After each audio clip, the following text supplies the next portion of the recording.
physical. It's time to talk some piss and more. We gonna talk about it all. DVD, CD, UHD, VHS, books, Blu-ray. Who knows, maybe you'll even see a laser disc today. Let's get physical. We wanna talk some physical media. Movies and TV, music and more.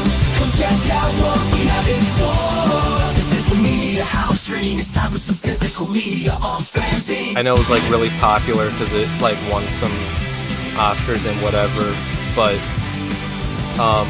Jimmy does that. It's got the Mighty Ducks guy. Got that guy. No! Yes, but no! He's not the Mighty Ducks guy! It's Emilio Estevez! For the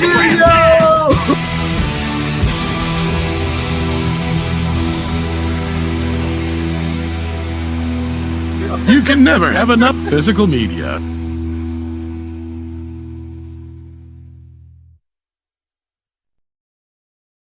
Hello, fellow followers. Welcome back to the Physical Media Show here on FanZcene.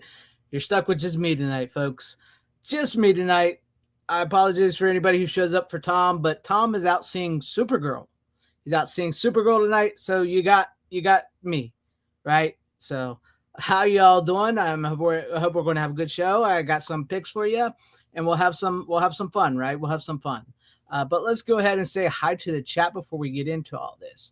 We do have Brian Barth. Hell to you, Brian Barth. Glad to see you out in the chat. You said you managed to get all in the family and physical media. Good pickup. Good. Yeah, it's a good show. It's a good show. Good classic show. Ace Hanlon, good to see you. Everyone enjoying seeing Supergirl? I don't know. Tom's watching it right now, so that's why he's not here tonight. So I won't be watching it in theaters. I have no interest in the movie. If I see it, it'll be at a later date. I'm not going to the theaters to see it. But welcome, Ace Hanlon. Glad to see you. What's up, Heather Preston? Hi to you. Glad to see you out there in the chat. Salute to you, John the Beagle Dad. Glad to see you out there. And hell to you, Tim Hayes. Glad to see you out there as well in the chat. What is up, JCGR? JGJR. Sorry for messing up your name. It says America 250, Physical Media 250. Not a coincidence. Take a drag from. You know what? 250 years of America, 250 episodes of the Physical Media Show. Hold on 1 second. Just hold on 1 second. I'll be right with you guys. I'm still here. Don't worry. Since it's 250 years and we're 250 episodes in. Give me a second here. I'm doing something. I'll show you guys. When I turn on the camera. All right. Let's see if I got this right. Boom. Oh, say, can you see? What's up, everybody? America. Yeah. So, what is up? Thank you for being in the chat out there, JCGJR. Glad to see you as well. Hell to you, Dragonzilla. What do you think of Supergirl, Tom? I don't know. Is he back? He told me he was seeing it tonight, so I don't think he's going to be on here tonight. I'll send him the link in a minute if he's still going to be on. I don't think he is. I don't think he has time to get back home from it. But he will be seeing it tonight. Hello to you, Corleone Road. Glad to see you out there. Hello there, Chode 90 February 1, which I hope I said your name right. So yeah, no Tom tonight. Sorry. No Tom tonight. Check my DMs. You want to join tonight, Runner? Look at this runner. Let me go check this real quick. I hate the new X chat. It's horrible. It never alerts me and it never pops off. Okay. All right. Let me get you the link for you, Runner, and you can join. Let me get this ready. Copy. All right. And paste. Hey, so you guys, it won't be just me tonight. It looks like we might have a visit from Runner for us tonight. Runner. We always have fun. Yes, we do. We always have fun. It's good. It's a good time here on the show. You know, like I said, I have been really wanting to do more solo streams. Just finding the time is impossible because I owe it to you guys as subscribers and people who watch my to do more for you. I really do owe you guys to do more for you, and I'm sorry that I can't because of my schedule, but I'm trying. I'm trying. So be aware of that. What's up? Cheers to you, Dalton B. Glad to see you out there. Yeah, it's looking that way. Sadly, it is looking that way.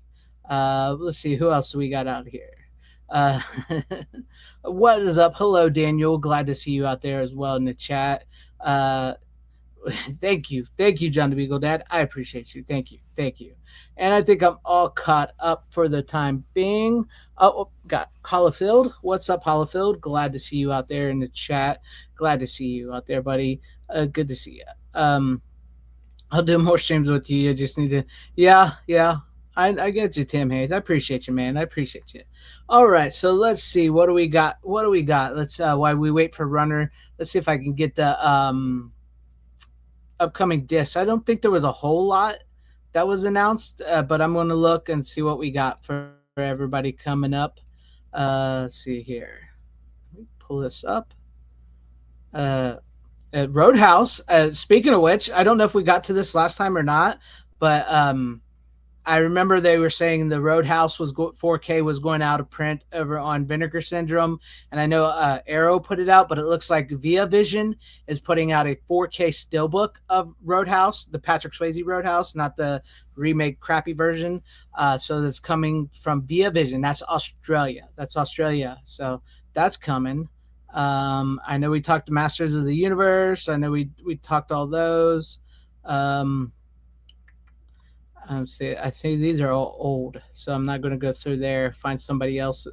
Look up a new thing here. Let's see who else. What else we got? I'm not seeing much. Did anybody else see something? If anybody out in chat saw some, let me know because I'm not seeing much. I'm not seeing much at all. I know we talked Johnny Handsome with Mickey Rourke is coming, and that's coming on 4K from Kino. That's coming from Kino there. Let's see. What is this? Also coming from Kino Lorber on 4K is the Hindenburg from 1975. That's coming.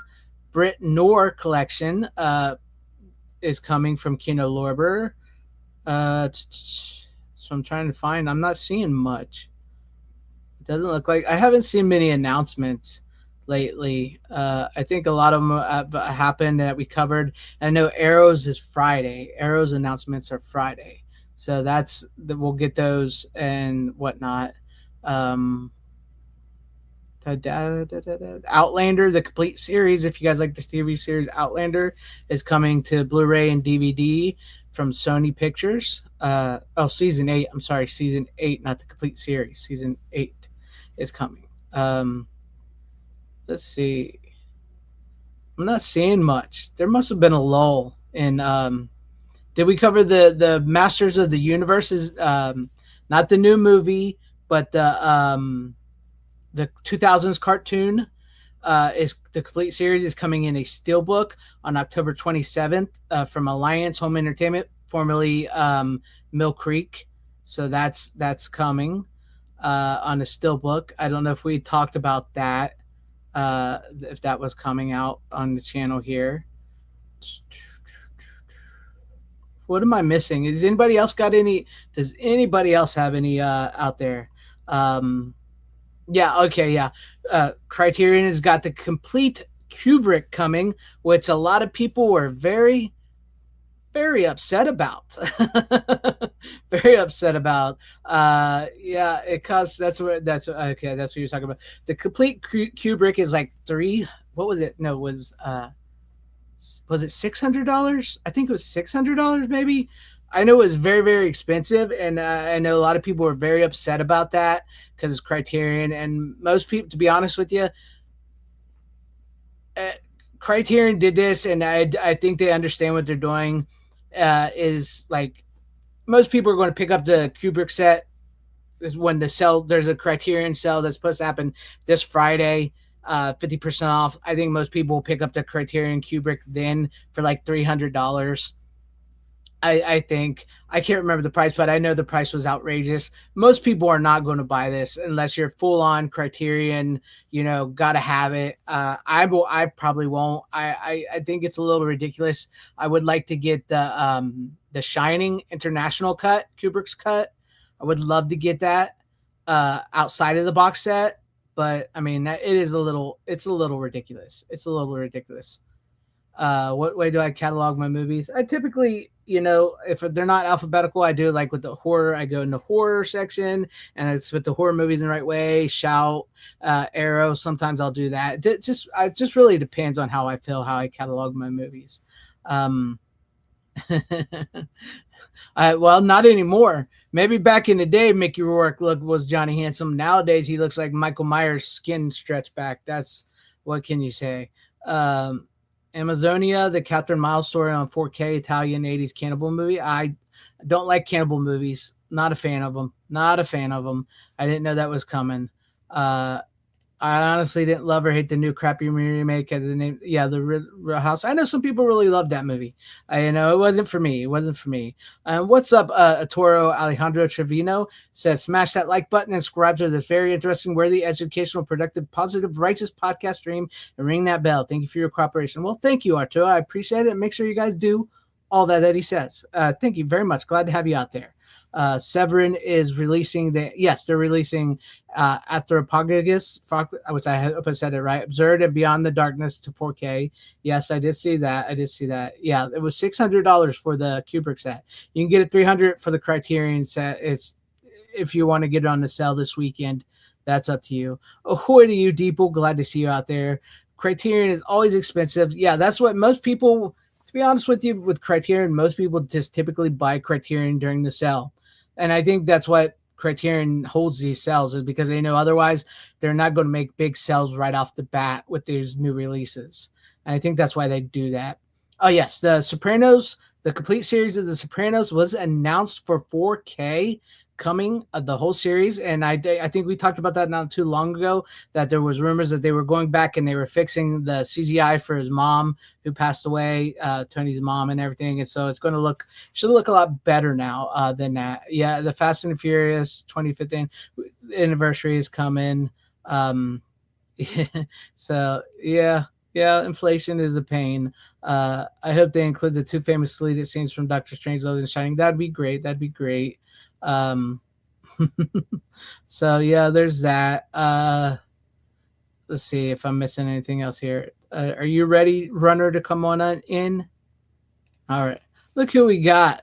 Look at him wearing a Miller High Life shirt. Can you tell he's a college boy or was at one time? I did get this at a Marshall's when I was living in the Loop. So yeah. Fun times. Look at you, Runner. If you can't tell, I've boxed a lot of my movies. What's up, Runner? Glad to see you. Tom's out watching Supergirl. So yeah, I heard. Go do it. It's just me and Runner tonight. Usually it's me and Tom, but it's me and Runner tonight. Yeah, I ain't seeing Supergirl tonight, so I ain't seen Supergirl in theaters at all. Probably not either. I'll wait for streaming more than likely. I'll wait. I don't think I'll wait. I ain't watching it on streaming, but I'll watch it. I'll watch it eventually, just not in theaters. It didn't peak. Hey, look, I'm a huge Superman fan. You know that. Everybody knows that. Yeah. I actually did like the new Superman movie. You know that, but I will also admit, as somebody who is a Superman fan, I can be blinded a bit because I love it. I get that. But I will say this: I think James Gunn is losing me. Right, because I never hated James Gunn. I always liked James Gunn. I did too. At least. Yeah, and he's starting to lose me, and that's bad. Because I mean, I saw the cracks a little bit earlier, but that was just by his announcement of his plan or whatever. I was like some of these things would be a good idea in phase 3 or 4, but not 1. I mean, regardless how you feel about the character of Supergirl, she should not be your second movie. Hell no. You should have Batman. Or if you wanted to go, I know she just had movies. At least go Wonder Woman. Yeah, exactly. You know, What, like, at least do that. Don't. or I mean, or like a Flash or a Green Lantern when sadly it looks like they're gonna fuck up lanterns. yeah, I was So, excited for Lanterns, and then I saw. that was like of all the Okay. announcements, I was like, oh, a Green Lantern TV show? Oh, that's actually interesting. Yeah. And then I saw the trailers and I'm like, this looks like No Country for Old Men. Yeah, it's just like I did not feel Green Lantern at all. No. I mean, you can And see then right in- here. This and is then in the this is Green second- Lantern. Yeah. And then in the second trailer, they're like, oh, look, there's green now. You see? I do think James Gunn should go back to more movies like Slither. I agree. I think he's really good at movies like that. So Yeah, a lot of great directors they should just stay kind of in their lane that they're best in, I think. yeah, exactly. Do the Trinity at least before Super. I mean, you should at least made a Batman movie. I think Yeah. the Batman probably ruined that. That's true. Yeah, the Batman Part 2 is infinitely more interesting than anything Gunn's doing, in my opinion. Anyway. Not my opinion. I didn't like I- I have fine. no interest in the Batman Part 2 or the That- Batman or Supergirl or none of that. That's So- fine. I'm just saying if you pointed a gun in my head and said what upcoming DC thing is the most interesting, I'd be like, it's obviously that one, even if whether it's good or bad, I don't care. That one, I would rather watch that than anything Gunn's doing. I'm calling it now. Scarlett Johansson is Two-Face. Calling it now. That's that's crazy. Yeah, Peter Jackson. I wish he would get back to making other movies and stuff like that. That'd be cool. It's fun. It's funny you bring up Peter Jackson. That Awesome. it's related to one of my picks. Okay. Related to No, one of I the don't movies think the I have. Joker will dominate. I think the Joker mostly will be in No. the background. I think it's mostly going to be all the new people they're bringing in that's going to dominate. So It's gonna be like Sebastian Stan, probably, who I thought was going to be Two-Face, and I was actually kind of excited for that. I was like, oh, that's great casting. But with the other report, I'm like, really? And that guy's a good actor too. I forget his name. He's in Bullet Train. yeah. He's think rumored he's to that be great. Harvey Dent, and I'm like, really? Yeah. And it's not so much the race swap. It's just like I can't see that actor as that character compared to like a Sebastian Stan. Let's face it, he's no Billy D. Williams.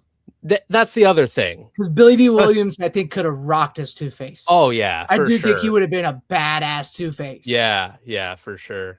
So we don't know. We don't know for sure. We don't know. Like they're saying that he He's might rumored be to be Victor Zsasz now. Victor Zsasz, which is like, Yeah. So you don't know. But anyways, I think that was it for all the new releases. I didn't see anything else. Well, she was rumored to be Two-Face's Harvey Dent's wife. That's who she was rumored to be. But I mean, I'm calling it. She's going to be Two-Face. They're going to do a full switcheroo. You watch and see. You watch and see. That would be really strange. I'm telling you. I'm not the only one that suggested this too. Just so This you is know. the first time I'm hearing this. Like, it's wild.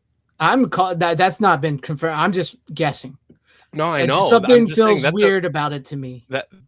That's a really like out of wall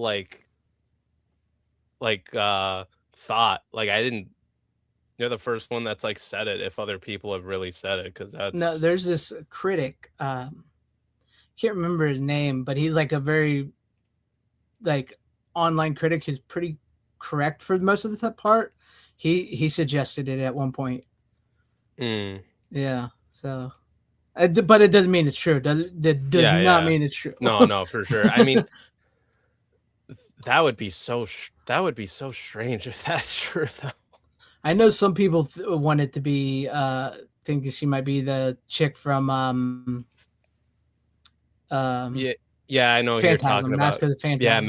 Yeah, Yeah. Oh fuck, what's her name? Yeah, I saw that, and I saw the fan art for that, and I was like, I I could don't see think they that. would. I don't think I don't she think they'll will. do that. I don't Yeah, think I they'll don't think do they. I don't think they will. that. What's up, Barry the Music Man? Go ahead. Yeah, no, that was it. I was like, that's cool, but I don't think they'll do that. That was my thought. Grace Lamont, was that her name? Grace Yeah, Lamont. Yeah, there you go. I believe so. Yeah, I know. That's okay. It's like regardless of how the people in Andrea our Beaumont. community area side of the internet feel about Supergirl, when you lose Grace Randolph, that's bad. Yeah, Because she loves everything, and she's just like, you know, that's pretty bad. Because that movie's like made for her. yeah. And if it's not even appeasing her, oh my god, I can't even imagine. Andre, is it that who it is? Andre Belmont? Is that who she was? Yeah. Yeah, we don't. Nobody really that's right. knows. No, honestly, nobody knows. I bought a Yeah, few off Amazon the other day, not today. The other day though. Yeah. Yeah. Nobody really knows for sure. Yeah, they are shooting right Yeah. now. That's all we know is that they are in production. Yep. What's up, Captain Krypton? Glad to see you. Exactly. That's what I'm saying. She is a shill, straight up shill, and she hated this movie. Like they couldn't even pay her enough money to say good things about this movie. There was even That's bad. there were even like people who got like other people who got early access to see it that were saying like, oh, Yeah. it's not as great as I would hope as I hoped it would be, kind of thing. There's a lot of that I've noticed. I'm like, wow. Probably. He probably will. He probably will. All right. But I think that's it for upcoming releases. But before we do get in, if you guys have any guesses, if you guys want to guess on this, I'm going to share this for you guys. Oh, is it the Arrow? Yeah. Oh, I saw that. Guesses. What do you guys guesses for the Arrow? I was thinking either Zodiac or Manhunter. Somebody did suggest Mercury Rising with Bruce Willis, which maybe, but I don't think that's a big enough movie to tease. So, what do you think? No, I have literally no idea. Yeah, if the background was black and the text was glowing green, I would be like, oh, Matrix, but no. Yeah, I don't. It says. I mean, I don't. I had Zodiac. It says, "Can you decode this one?" So because Zodiac already got a 4K by Paramount. Yeah, but I mean, you never know. I mean, plus, like, I don't see Fincher like teaming up with Boutique because I don't think any of his stuff has. I don't know. Yeah, that's true because he likes streaming. So, well, he works for a streaming. Yeah. At the moment, sadly, but yeah. Yeah. Hi, Trevor. It says the more he thinks about the new Supergirl, the fonder he becomes of the 84 film. Yeah, it's getting there. Seven's already been released on 4K. Mm-hmm. Logan's Run. I think Logan Run's got a 4K not too long ago. So I'm not sure. I know it got a release from Arrow. It could be a 4K version, I guess. I do think it did get released not too long ago on a special edition. Somebody correct me if I'm wrong. What's up, Danny Hooley? Glad to see you. I don't know if Logan's Run came out on 4K because I got it on Blu-ray as like a triple pack with. It came out on other movies not too long ago from somebody. Really, I didn't remember that. Let's see. I'll show you. I'll tell you right now. Blu-ray.com. Come on, Logan's. Yeah, came out on 4K. Whatever. Continue. Oh no, that's not. It's saying it's coming from Arrow, so this possibly could. It's on Blu-ray.com. There's no date, but it's saying Arrow 2026, 1976, 4K limited edition. So for Logan's Run. For Logan's Run. Wow. So this very well could be Logan's Run. That's what it's saying on Blu-ray.com. I mean, if they released Westworld, I can see them releasing something like this. Yeah, so who knows? Sorry, Danny, about your dad. I hope he's doing okay. Soylent Green's getting a 4K from Arrow. It's coming out very soon. Yeah, Logan's Run. It could be Logan's Run. It's Matrix the White Edition. Gattaca, Brazil. I think Brazil's got a special Ga- edition. Gattaca's already have a 4K because I own Yeah, it. Sony released it. yeah. Okay, so look, Uncle Remus says nope. Logan's Run on 4K. R&B said so. This could be Logan's Run. This could be Logan's Run. There you guys have it. Could be. The uncut version would be nice. So there you have it. I'm gonna go ahead and take that down. Good guesses, everybody, all around. All right. So with that being said, I think that's all it for this upcoming releases and everything. So Runner, since you're here, I don't know how many you have. How many you have? I have 4 technically, but some of them are like box sets, or 2 of them are. I only got 3. So Shit. I mean, I'll just take out one that you can do all 4. I don't care. No, but I feel like the 3 out of the 4 we're gonna talk about the most. I feel like if it's just 2 of us, if that makes sense. If that's what you want to do, it's all to you, man. I do not care if you want to do all 4. So Yeah. No, it's all good. all right, but go ahead and start with yours. Well, this one I just watched while I was packing my stuff because I'm gonna be moving in less than a week. My buddies and I just found a place. So this will be your last time, won't it? I was gonna announce this later, but yes. Oh, sorry, I got a premature announcement. Sorry. Yeah, it's okay. I mean, it was gonna happen at some point. I've been out in a while, but I thought, I'm already gonna move out soon, and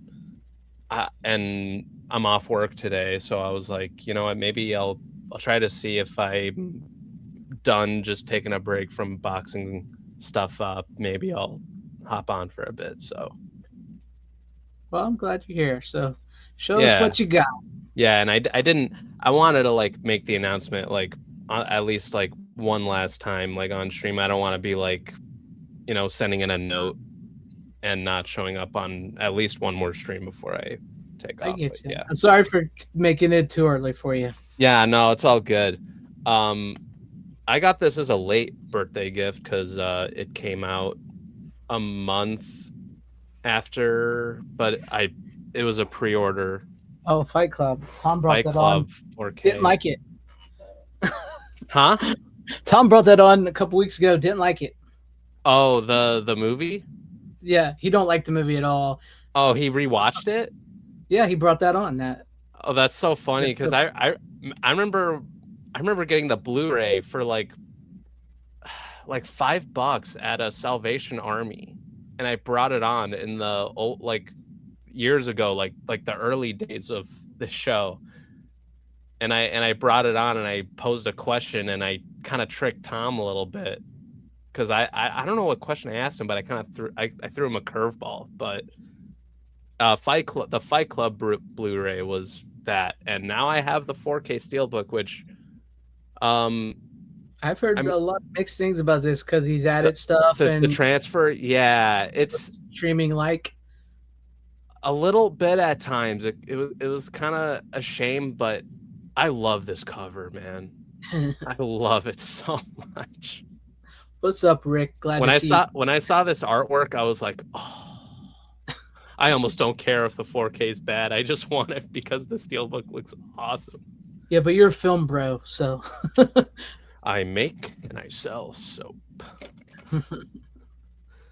But no, like we talked about this, Tom didn't like it, and some of the audience found it overrated. So I love it though. I like it. Fincher is one of my favorite directors. It's not my favorite Fincher movie. My 2 favorites are Seven and The Social Network. But which, by the way, not excited for that sequel coming out. You didn't like the new cast for everybody? The people are replacing people. I don't hate the cast. The cast isn't my problem. My problem is I think Aaron Sorkin's a great fucking writer. He's written some amazing stuff, but like it's when he's on the director's chair that's kind of not in his strong suit, if that makes sense. And he's directing and writing it, but it's like watching the trade.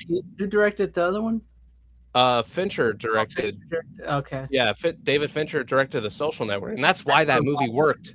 That's one of the reasons why that movie worked so well, is because of his direction and, you know, taking his script. And even in there's like a video online, or maybe even in the Blu-ray special features, where Fincher and Sorkin are talking about the script, and Fincher's like criticizing certain things about the script and like why he thinks this doesn't work and all that sort of stuff. And they both try to find like a common ground on like how they're gonna work this out before they like start shooting and all that.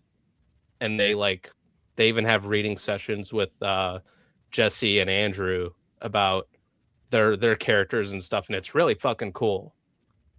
And this new movie does not give me that vibe. Plus Trent Reznor and Atticus Ross are not composing, which also is a bummer, because their score for The Social Network is incredible, and you're not getting that in this sequel too.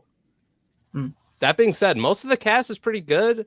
I don't hate that they recast Mark Zuckerberg. It's kind of understandable to a point, but yeah. I don't know. I don't know why you would want to do a sequel to a first movie that I think was just a really good one-off for what it was. It's money, all IP franchise. That's all they care about. I know. It's just I would be better. Useless sequel. I agree. Yeah. It's like I'd be more excited if it was David Fincher directing, but it's not. It's Sorkin directing and writing. So it's. But I do like the cast. The cast is fine. I don't have a problem with the cast. Yeah, I wonder where Rook is too. He never talks to us anymore. He just cut us out of his life. So. Oh wow, has he not? No, I haven't heard from Rook in like forever. I mean, at all. Neither have I. But yeah. So I haven't heard from him. What's up, Double Fett? How do you? How good to see you. But no, Fight Club. Your thoughts? Because I know a lot of some of the chat and people thought it was overrated. I don't hate the movie. That's I don't mind it. I think it's an all right movie. But I can see why some people would think it's overrated. I'm starting to kind of see that effect with Obsession, weirdly enough, which I know we've both seen. I've seen it twice, and you know, I've seen a couple of takes out there where people are like, "Oh, this doesn't do anything new. It's not as great. It's too overhyped." It's like, I feel like that this kind of falls into that category.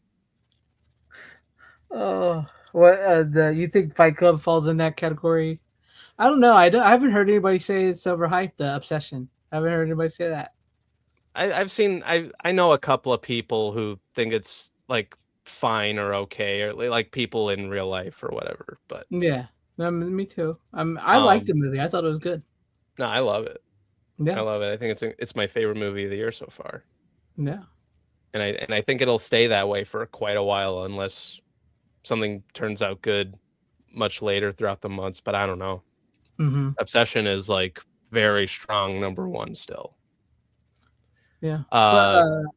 Fight Club. Any words on it and everything? Fight Club. It's fucking great. I love the cast. Brad Pitt's incredible as Tyler Durden, iconic. Edward Norton's also super great. How do you say her name? Helen Bonham Carter. Bonham Carter. Yeah, who looks like she's in a Tim Burton movie.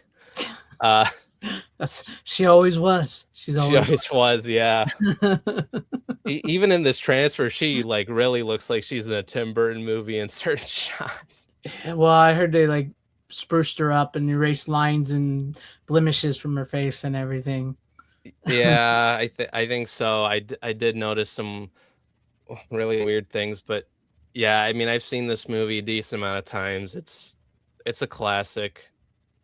I think I love the story when it premiered at Cannes, and all the critics like booed it at the time, and what was it?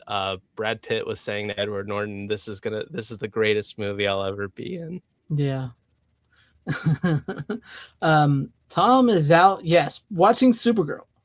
Uh, I hope he doesn't get as much flack as he got from Masters of the Universe. I'm curious to hear what Tom thinks about this, considering he loves Superman. So He loved the Superman movie. He loved Peacemaker. yeah, I didn't like Peacemaker at all. I thought it sucked. I never watched it. I watched the first 3 episodes of season 2, and I was like, okay, I could maybe get into this. And then after that, I was like, nah, this show sucks. Well, I hear it doesn't get any better. Yeah. So Tom may actually like Supergirl. So I don't know. I don't know. I haven't really heard him I haven't heard him say much about this like he did with Superman. So I don't know.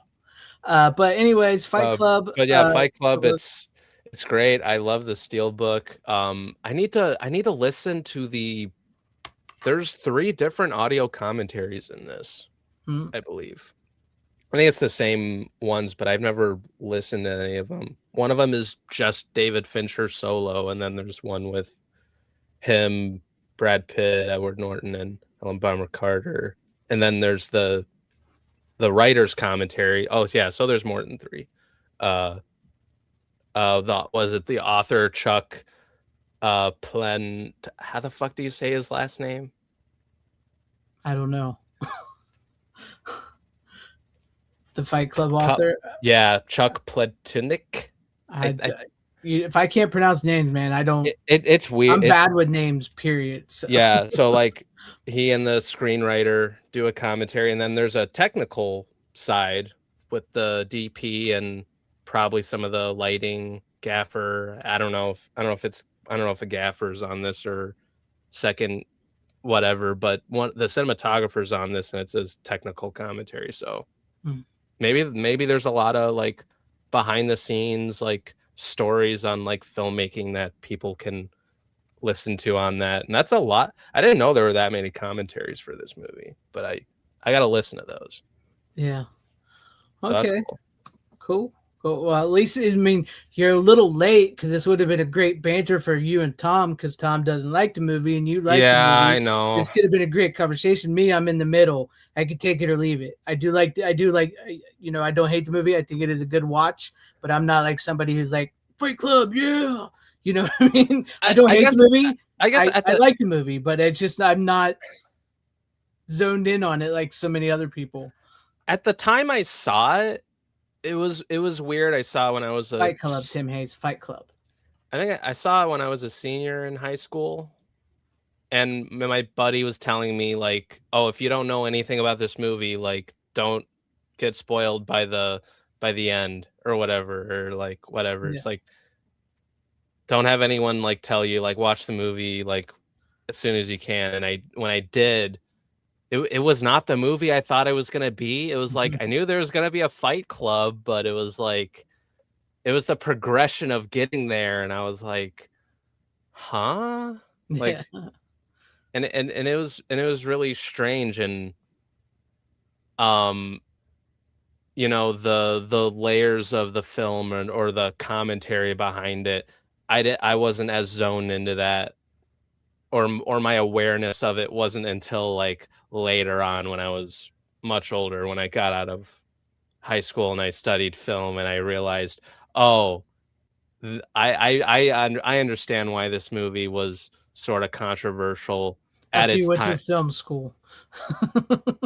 Well, it wasn't after. It was like when I first started off going to college, which was 2-year school, and then I transferred to film school. So. Yeah.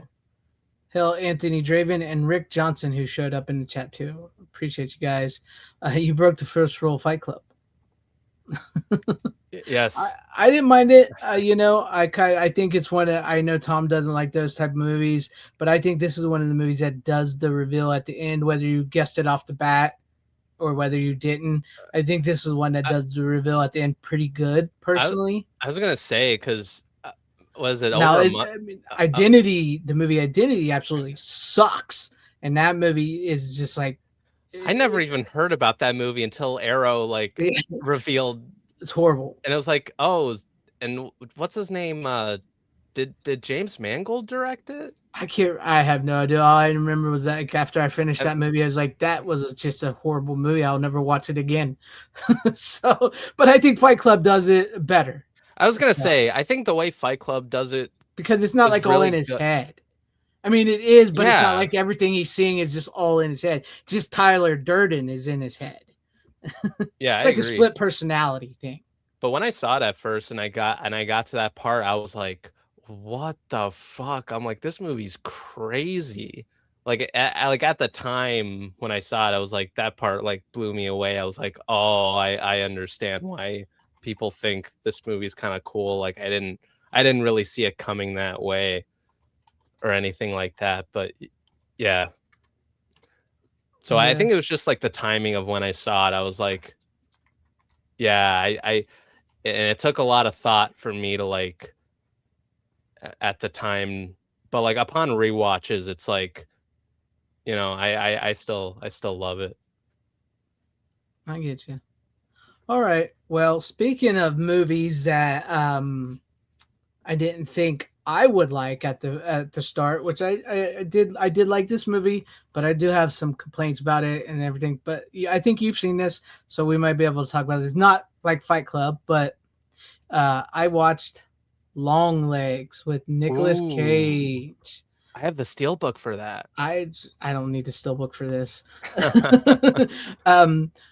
I didn't hate this movie. It's not quite what I expected. I actually did like this movie. I don't think they stuck the ending. The ending is frustrating to me. I don't remember the ending. Very that frustrated well, by the ending because but I was getting into the movie and I thought the ending just did not hit home. I was gonna say I remember liking it for what it was. Like I didn't love it to the extent other people did, and I didn't hate it to the extent that some other people did. But I think I don't know. I need to rewatch it again because the only it isn't horrible. It isn't horrible. It's actually Yeah. a pretty decent movie because like it's basically what this movie is trying to be is like Silence of the Lambs. yeah. Even Osgood Perkins, who directed it and wrote it, son of Anthony Perkins, said he made this movie because of Silence of the Lambs, and because they don't make movies like that anymore. Because I was watching the special feature, by the way. Mm-hmm. So he said he made this because he wanted a movie like Silence of the Lambs or Seven or something like that. And it does. At times, it feels like you're watching a Silence of the Lambs sort of meets X-Files movie, right? Mm-hmm. And it's like you're watching it and it starts to fire on. It takes a minute to get into because I get what you're talking about, Drake Johnson, how you could get into it because it does take a minute to get into because it starts off pretty slow, right? Yeah, see, it was a bit slow. But yeah, Nicolas Cage is great in this movie. Oh, Once yeah. you start getting into the movie and you're wondering what is going on with this mystery and everything, it actually isn't bad. And there's some legitimately scary crap in this movie, especially with the dolls.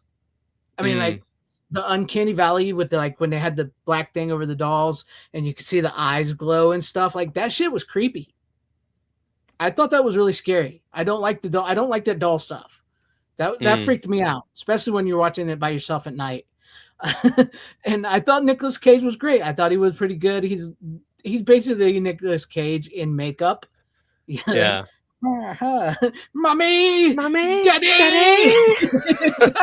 I mean, I did laugh at that part because that was Nicolas. Oh, of course, Nicolas Cage. Of course. Right? How could you not? I mean, he does get creepy in this, and the mystery of like how it goes out. But the ending, I thought was I was very frustrated by the ending because once you get to the point and you figure everything out and like that, it was just like,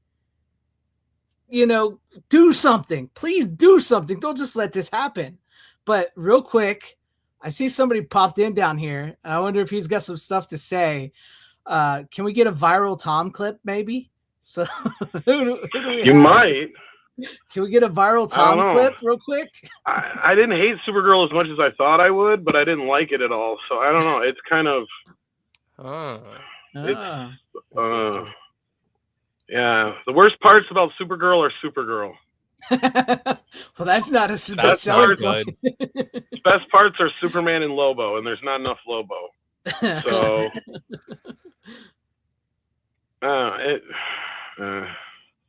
how you guys doing? We're doing good. How are I'm you? chilling. Been better. I gotta drive. I've been boxing my movies lately. Well, if you're still going in about an hour or so, I might be able to join you. So we'll see here. We'll see. If you're still going. But I thought I'd pop in and let you guys know how I felt about the movie since I missed the show tonight. Barry wants to know, was Lobo good? Yeah. Lobo was fine. He had a lot of Lobo moments. That would seem to be the only time the audience reacted was Lobo. Oh, of course. I think that's the only reason they put him in the movie, right? Because he was like the selling point. Well, kind of.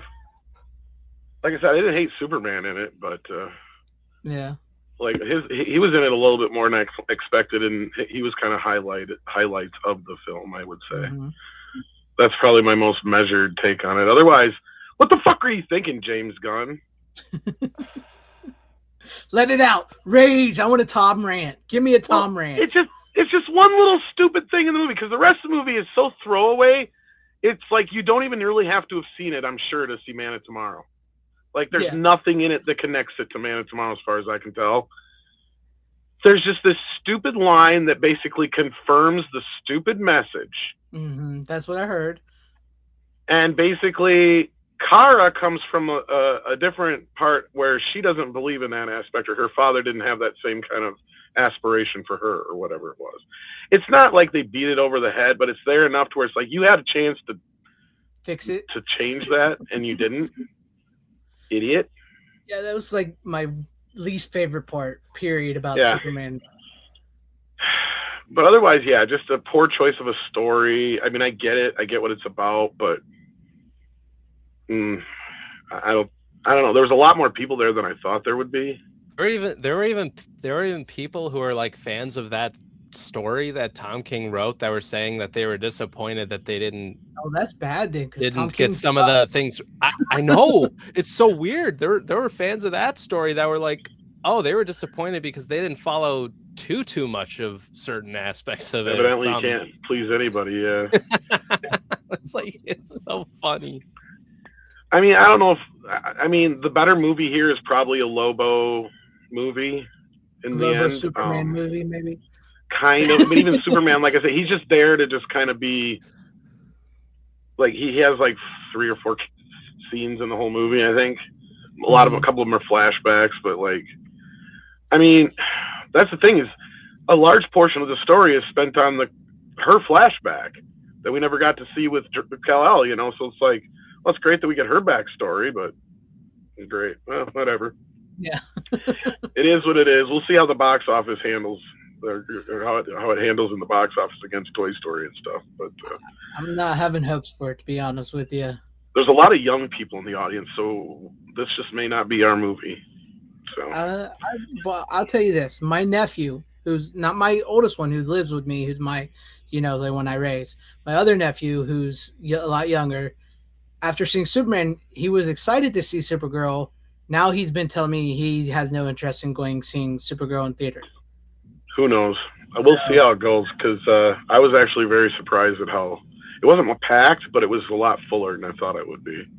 And there was not very many people my age or our age or whatever, more people Runner's age. So. Who saw Supergirl? Mm-hmm. Okay. So we'll see. But I'm gonna head out so you guys can get back to talking about whatever movie it was you were talking about at the time. I'm surprised we didn't get a Tom Motu clip. I'm sorry. I wish I'd have hated the movie more. It's not as bad as I was expecting it to be, but it's not good. I mean, if you would have even loved it, I would have loved to hear you rant about it. That you loved it too. I didn't like it that much. No, the trailers give away all the action sequences and the clips that they put out. This is another. I mean, pretty much you almost don't have to see the movie at this point. Like almost everything's out of it, but it's all right. That's about the best I can give it. It's not as bad as I thought it was going to be, but it's not a movie I'm going to die on any fucking hill for. That's for sure. Like it's not even close to that good. So. All right. Well, I mean, And you're a big James Gunn guy too, so that's saying Usually, I mean, something. I wouldn't say I'm like a gun freak, but I mean, Yeah, not people, like that. Yeah, not. But people you like call his me that just because I like Superman, but yeah. in this case, I see this as a big miss. Yeah. On My DC. thing is, what? Everybody okay? Yeah, it's probably just my speakers picking you guys up. Oh yeah. I was just saying, my thing is like, you don't do Supergirl after Superman. You do like Batman or Wonder Woman or something. It's not I like know, you and I can't. We were mean- just talking about that earlier. It's just Yeah. Because, Yeah. like, honestly, from what I understand is, like, yeah, there's some things that might be kind of getting in the way of that, like the Batman 2 and some that's what I'm possible saying. contract with Gal Gadot, but Yeah. I don't know. Anyway, I'm going to head out so you guys can get back to talking about whatever movie it was you were in the middle of talking about, and I interrupted. So. Have a good one, Tom. We'll see if All right, I'm if you still guys going. are still going, yeah. All right, take care. Be safe. Yeah. Yep. Okay, so back to long legs. Tom just had a I stroke. forgot we were talking about long legs for a minute. Long legs. I had to get it. I was hoping to get a viral clip like he had from Motu for Tom, but Oh yeah. what can you do? Oh yeah. Oh yeah. But no, this movie, I don't think it was horrible because I heard things about it. You know, I heard some people like this, some people. This is a very contentious movie amongst horror fans, Yeah. right?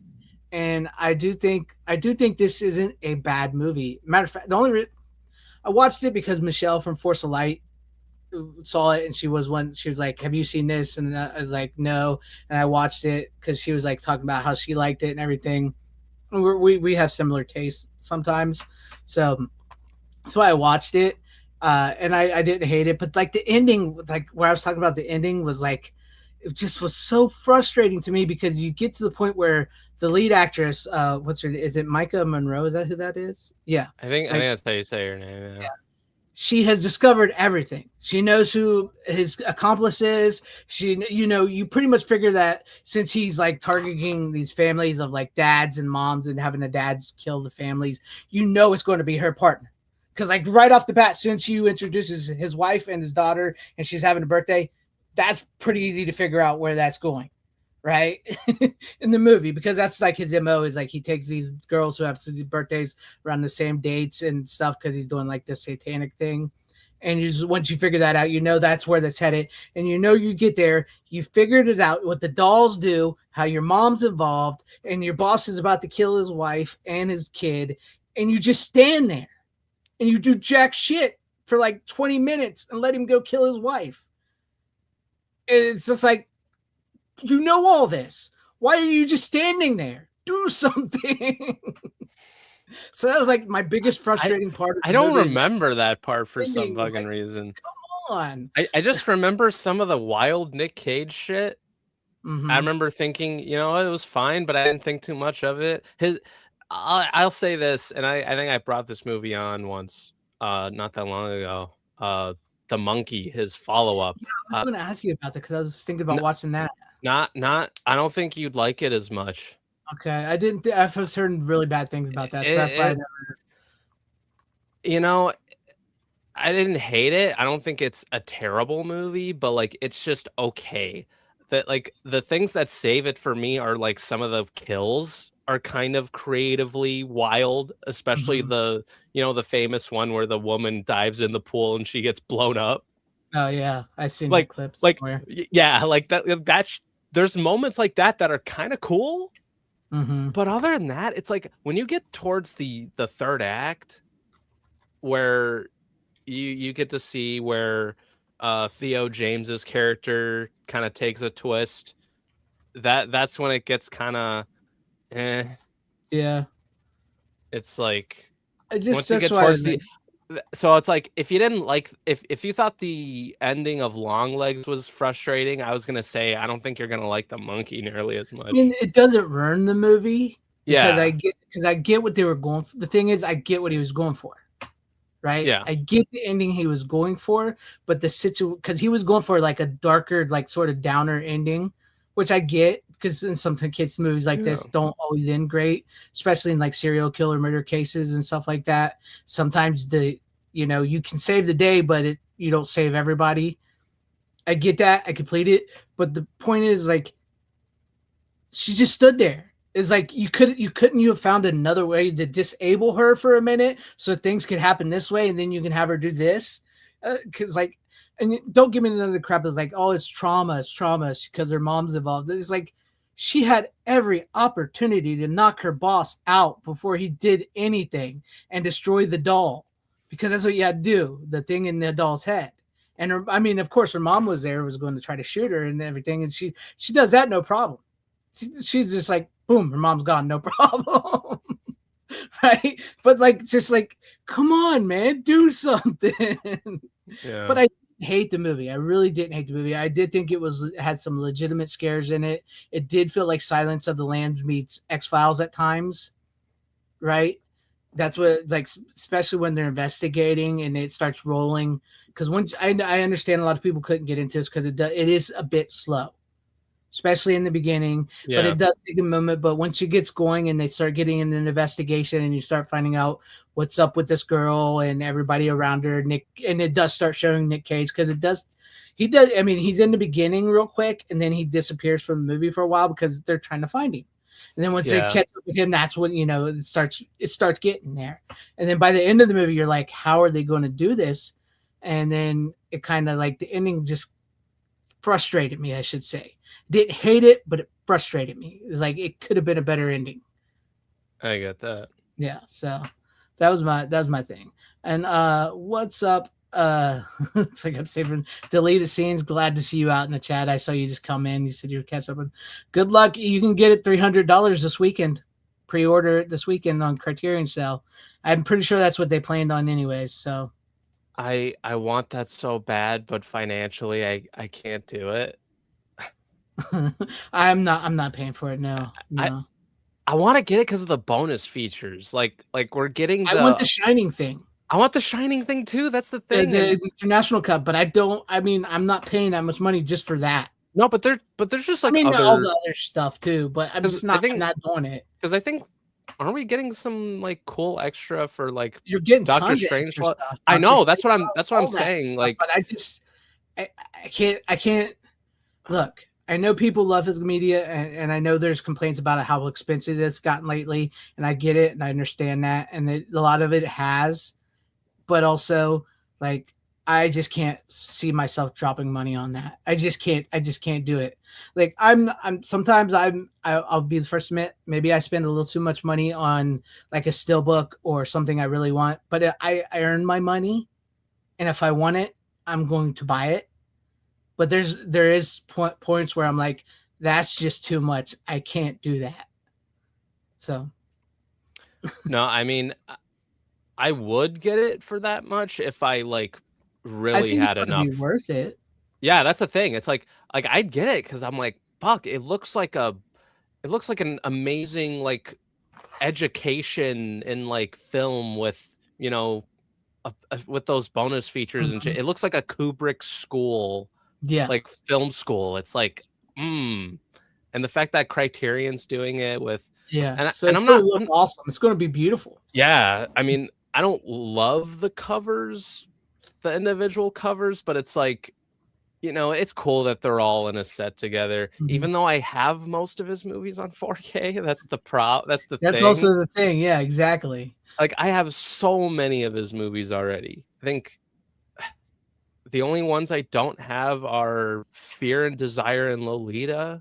Mm-hmm.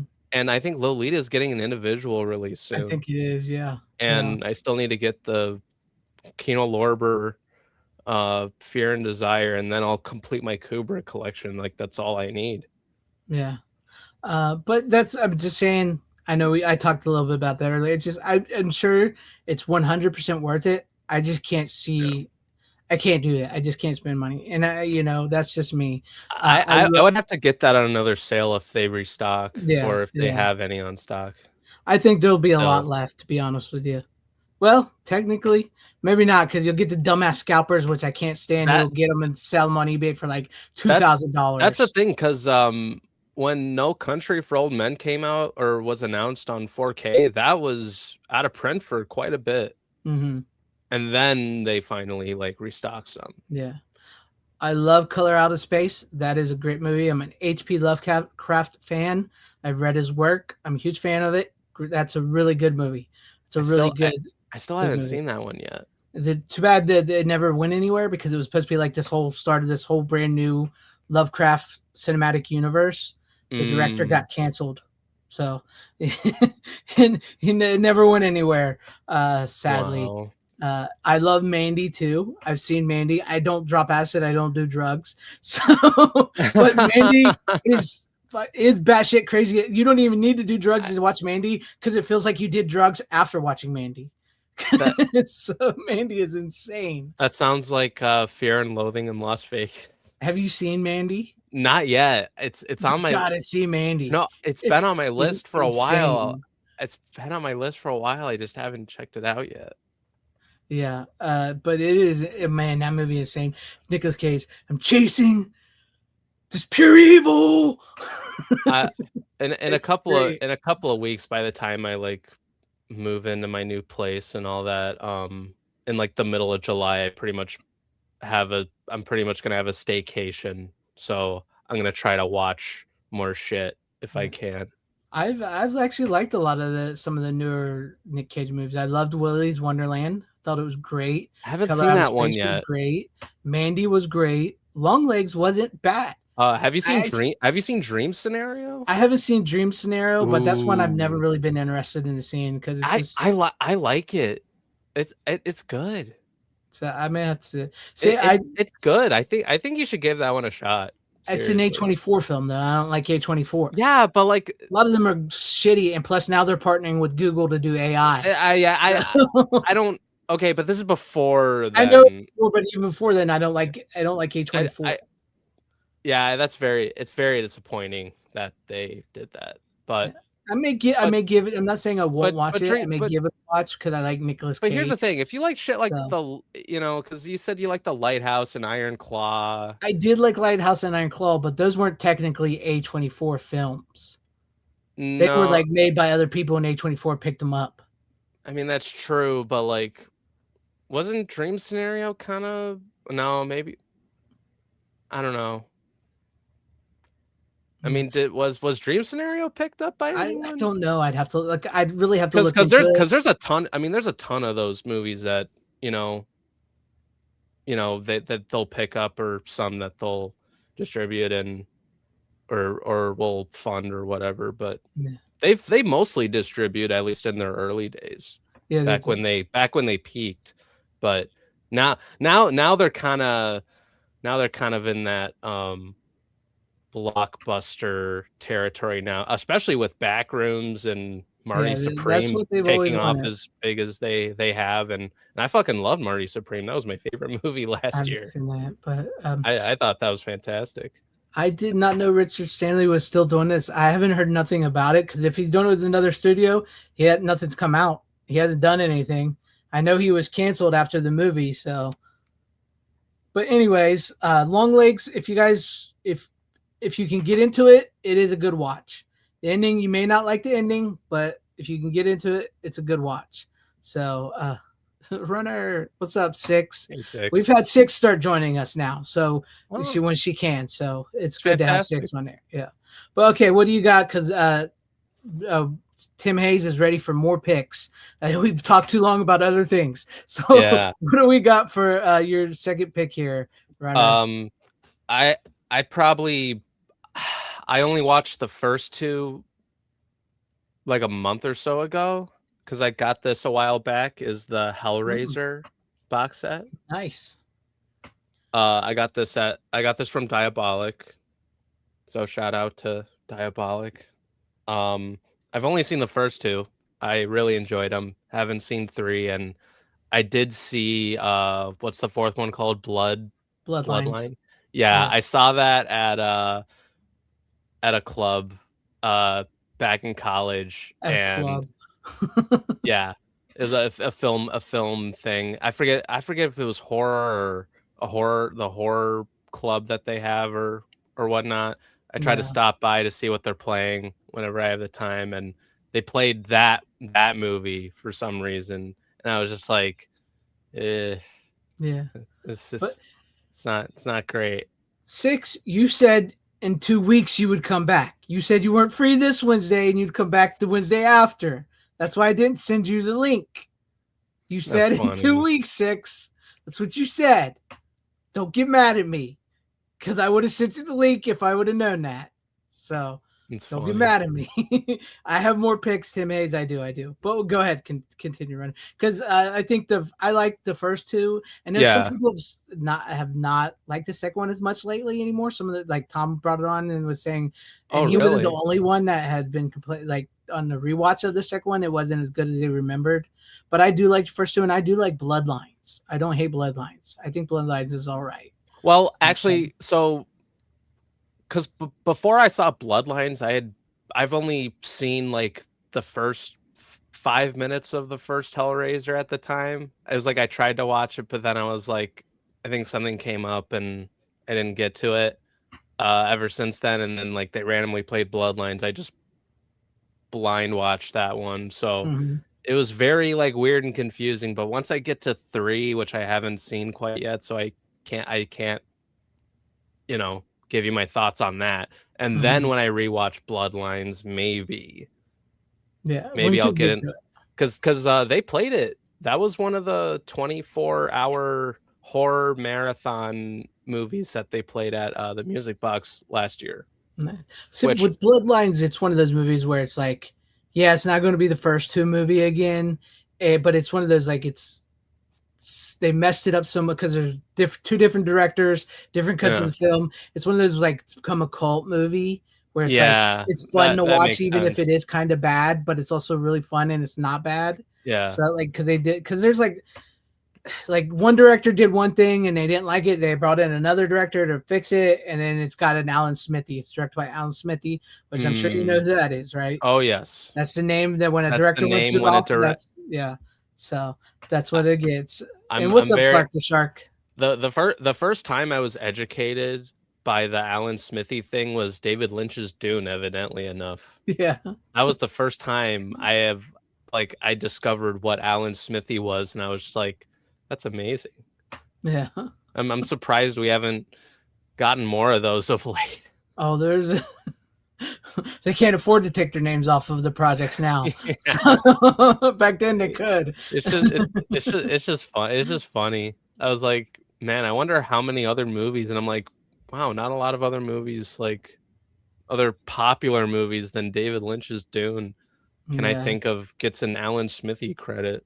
Yeah, Holofield, I get what you're saying. I mean, like, I like the first two Hellraisers, and I do like Bloodlines, but the Hellraisers isn't like, it's not top tier for me. I mean, I'm not saying that when I say it doesn't mean they're bad movies. That's the thing. I'm not super like engrossed into the lore of Hellraiser to where I'm like I can talk about it in a sense where it's like I got to rewatch these movies more to like, you know, memorize them more, you know, because I've only like watched them in their full once, and it's like, oh man, this is like a really cool, fun concept. I love I mean, my gosh, the practical effects of it. Even in 2, I really like the backgrounds in the third act. And that's the thing with part 2 is like he wanted to do so much more with it. Like if he would have had CGI back in the day, in the budget, that movie would be insane. Yeah, because it was so much like what he wanted to do with part 2 was like I can see that much bigger, big budget world induced. Like it was supposed to be a much more epic. And not to say it didn't turn out great. And then like I said, when I say top tier, I don't mean like I mean like I was always more of a slasher guy, like Freddy and Jason. And I'm not saying that Hellraisers aren't bad. They're good. They're great. Clive Barker is a freaking genius. Don't get me wrong about that. I'm not saying they're shitty movies or bad production value. It's just that wasn't like where I gravitated to mostly. But I did enjoy them. That's what I'm saying. But no, part 2 was supposed to be so much more than what it turned out to be, and it just never got to be what it was meant to be. Yeah. And I know you were giving me a shit 6. That's why I was sort of giving you shit too. I'm going to give Runner shit for wearing a beer shirt, even though he didn't have to drink. He took 6 months off to grow that beard. Unbelievable. Yeah, Alan Smith. I want Alan Smith to become a successful director. That would be amazing. Somebody calls them, name themselves Alan Smith, and start making really great movies. Yeah, it's a great box set. Amazing box set. Yeah, yeah. But go ahead, Runner. Go ahead, talk about whatever else you want to talk about. Um, I I didn't watch any of the special features. I wish I could, because there's like a ton, but it's just like, I don't know. I feel like I would need so many hours off of my time to like dive into those types of rabbit holes, because like Arrow's like amazing with this stuff. It's a fucking big, nice fucking box set. I love Yeah. it. Once I have that staycation, I can maybe do more deep dives into something like this. But I don't know. But then there's like other movies in my pile I still gotta watch. So Yeah. it's all a lot. But maybe when I get into another Hellraiser kick, I'll start to like get into more. But I've seen the first two once. I need to rewatch them again at some point. Yeah, not I don't love it compared to like a Nightmare on Elm Street or a John Carpenter's Halloween, or even The Thing, to go that far. But like, they're really well done. I think they're great movies for what they are. The first two. I like Nightbreed. Nightbreed is really, really good. Yeah, I haven't. It's on my Nightbreed list. is amazing. It's on my list. Yeah, But I have a fuck ton of shit on my list. I know. What's up, RJ Godzilla? Glad to see you out there. He likes Hellraiser 3 and 5. 3 through 5. It depends. It's like, there's so many Hellraiser movies. It just depends on what your cup of tea is in the Hellraiser Yeah, world. there's so many. It's like, yeah, it's insane how many there are. Yeah. Yeah, Arrow is gangsta with their release. I love their Psycho box set. Yeah. I got that too. I love it. They do. Arrow is like bar none become one of the best, if not the best, boutique label at the moment. Yeah, I'm waiting on my Mortal Kombat box set. Oh, that's right. I need to order that. I need to get that. Man, I can't wait for that. And it's mainly because of some of the special features that are added on there. I'm like, man, as a fan, I'm like, that's cool. And like, and what is it? The director of the first one does a audio commentary, which I don't think he's done before. So like, that's interesting. My only disappointment is that they didn't get some of the other cast members to like do interviews. They only got the Johnny Cage actor, but not the Liu Kang actor, which is kind of sucks. But and hell, there's even some bonus features for Annihilation that are sound more interesting than the movie itself. So that's that was kind of like, okay, as a fan, I will buy this. I'm a sucker. Arrow's great. Yeah, I'm glad they're doing this box set. It's very unexpected. When they did Ninja Turtles, I was like, fuck, how many other New Line titles are they gonna put out? New Line titles. I was like, because they did The Mask as well. I was like, fuck, are they gonna do Mortal Kombat? And they did. And they did. I never saw the new Hellraiser movie with the chick. I don't do streaming. I think it is on physical, but it was never. And I'm not saying anything because they didn't technically change that. Clive Barker actually did that in the beginning because it's based off his story. Pinhead is a woman in the original story. And Clive Barker's original novel that he wrote before the movie, Pinhead is a woman. They changed it into a man for the movie. So the new one is that it's like they brought it back. Actually, I think it's a trans woman that plays him in the new Hellraiser Disney movie or whatever. Oh, so, Hulu, yeah, on Hulu one. So, but like it goes basically goes along with what he originally had planned. But I don't know how good the movie is. I thought it never interested me. I thought I could be wrong, but I thought I heard something to the effect like Hellraiser doesn't really have like a gender or what. Technically, yeah, because they're like demons from hell or whatever. Yeah, it's like, so that's why I thought that was the reasoning as to why it's like they cast a chick in the new one or something to that effect. It was like, I think it was supposed to be feminine in a woman technically in the novel. So Yeah, but they changed him to be, yeah, the latest Pinhead Hell Priest. Okay, so there you go. All right. Any final words on that? No, I think let's move on to your next pick, All my right. friend. If I can get this out right, this may be clipped into a video for me. But I watched, speaking of New Line Cinema, I watched Pump Up the Volume starring Christian Slater from Warner Archive. This was an early 90s New Line Cinema I've movie. never heard of this movie. This is a great movie. They actually edited out his cigarette. He's supposed to have a cigarette here. Oh wow, I see the smoke. Yeah, they took out the cigarette though. So yeah. That's wild. It's modern sensibilities, man. It's so dumb. So It dumb. is dumb. Like that. That's cool, man. Like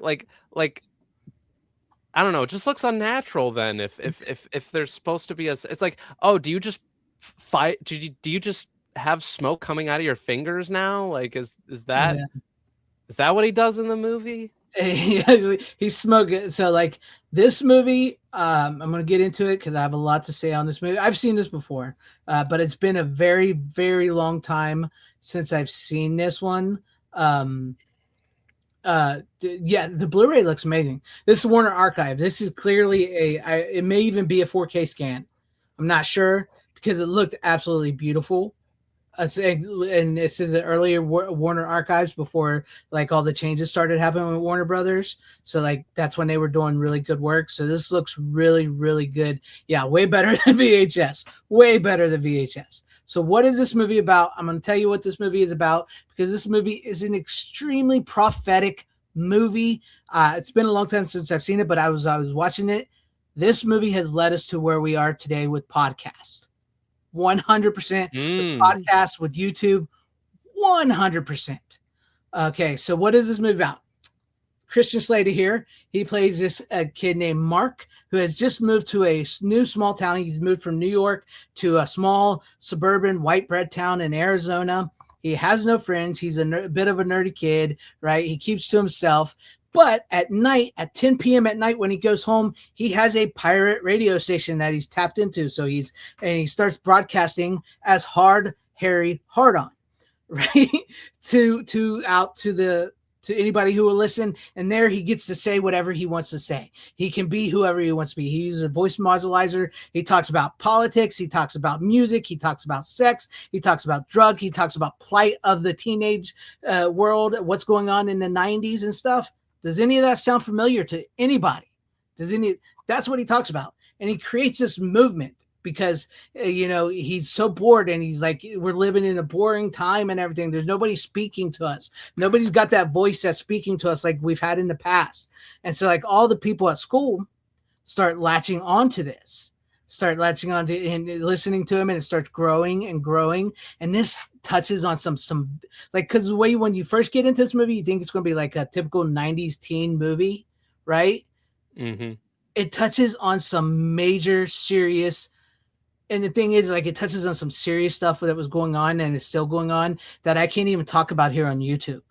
And that's what he gets in trouble for. Like, it talks about teen,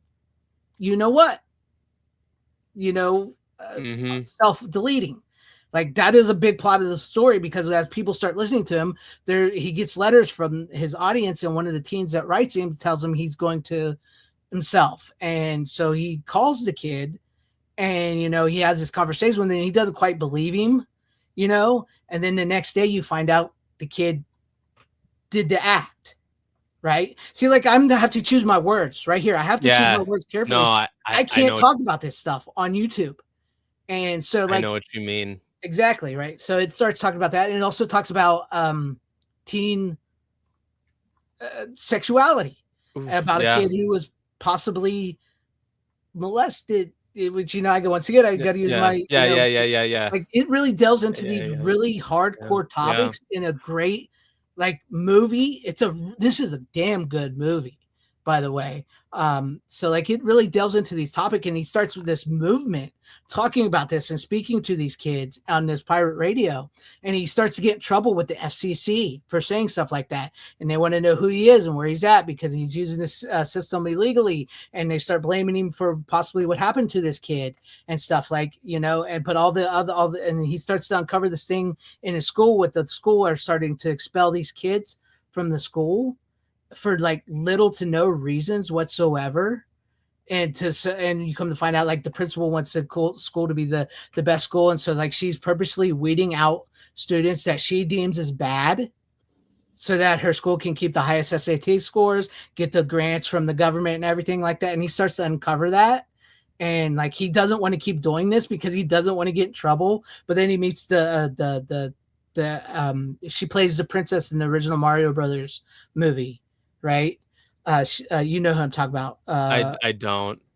Have you ever seen the original Mario Brothers movie? I couldn't. I watched the first like not even 5 minutes and I stopped watching because I couldn't watch it all the way through. Yeah. So no, I haven't seen them. I've seen parts of the movie. Just I couldn't watch all of it because it's not my thing. But like Samantha, he meets Samantha Mathis character Nora. She uncovers who he is. Okay. And, right. And he starts to have a little, you know, they start to have a thing and all that.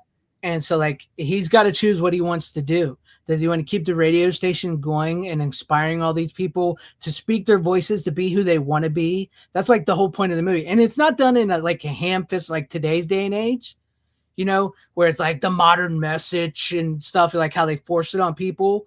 No, this is done in a way where it's very serious. It's like it is a comedy, but it's also done very serious, and it's not pushing anything on you. And it's not saying you have to accept these views, you have to accept these values or whatever. It's just somebody who's speaking to people who connects with them. And it reminded me of like Joe Rogan. It reminds me of like Nerdrotic. It reminds me of like Theo Vaughn. It reminds me of like what we're trying to do right here, right now. Because this is the physical media show is seen as a podcast on YouTube and everything.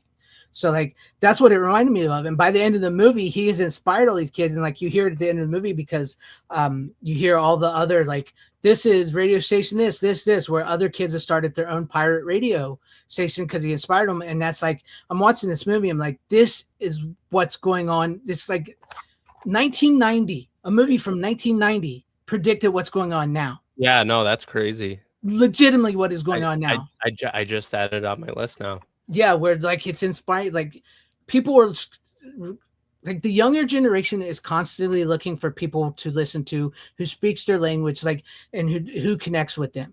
And that's why I think you get see all these people with like you know, like I mentioned that on both sides of the political spectrum and entertainment spectrum, is like you're seeing all this happen, and they're really. I really love this movie. I've seen, like I said, I've seen this movie before, but when I saw it, I was much younger, and it's been many, many years since I've seen this. But like now I'm watching it and I'm like, son of a bitch. This movie is the future. It predicted the future. And it's done in such a great, fun, entertaining way. And we even get boobs in this movie, by the way. Oh, hell yeah. I have to slip that in there. But now, like, it's done. And Christian Slater is awesome in this movie.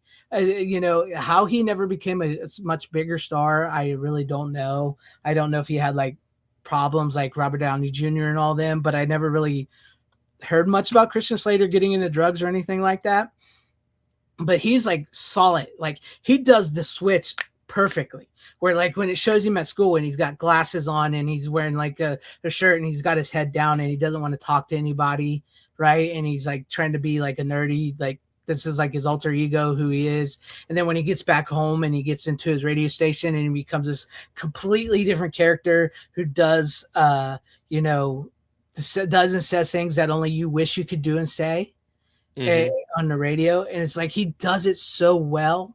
I really, really thoroughly enjoyed this movie. I mean, like I said, once again, I've seen this before, but it's been so many years, and there was like it's got that New Line Cinema feel from the '90s. You know what I'm talking about? Like, Mortal Kombat, the Ninja Turtles, movies. This feels like a New Line Cinema that movie, and there's just something special about that. And it's something that I like. I 100% recommend this movie to anybody who has never Yeah. seen this movie, who's wanted to be a YouTuber, who get into YouTubers and podcasts and stuff. Did watch this movie and tell me if it did not predict what's going on right now. 100%, 100%. Check it out. I can't recommend it enough. This is a Warner Archive movie. I think it's like $20. I think I've had mine, so like if you want it, get it. It looks great. I know I do disagree with the censorship. I do disagree with that Yeah. censorship because Yeah. this movie was made at a time when people smoked and smoking was in movies, right? It Yeah. happened. You can't ignore it. It happened in the movie. He's got a cigarette in his hand every time he's on the radio. I mean, you're not going to hide that from anybody. Yeah. So I do think that's ridiculous, the censorship wise, but it's only on the artwork, not the movie. The movie is not censored or changed in any way, so that's a good thing.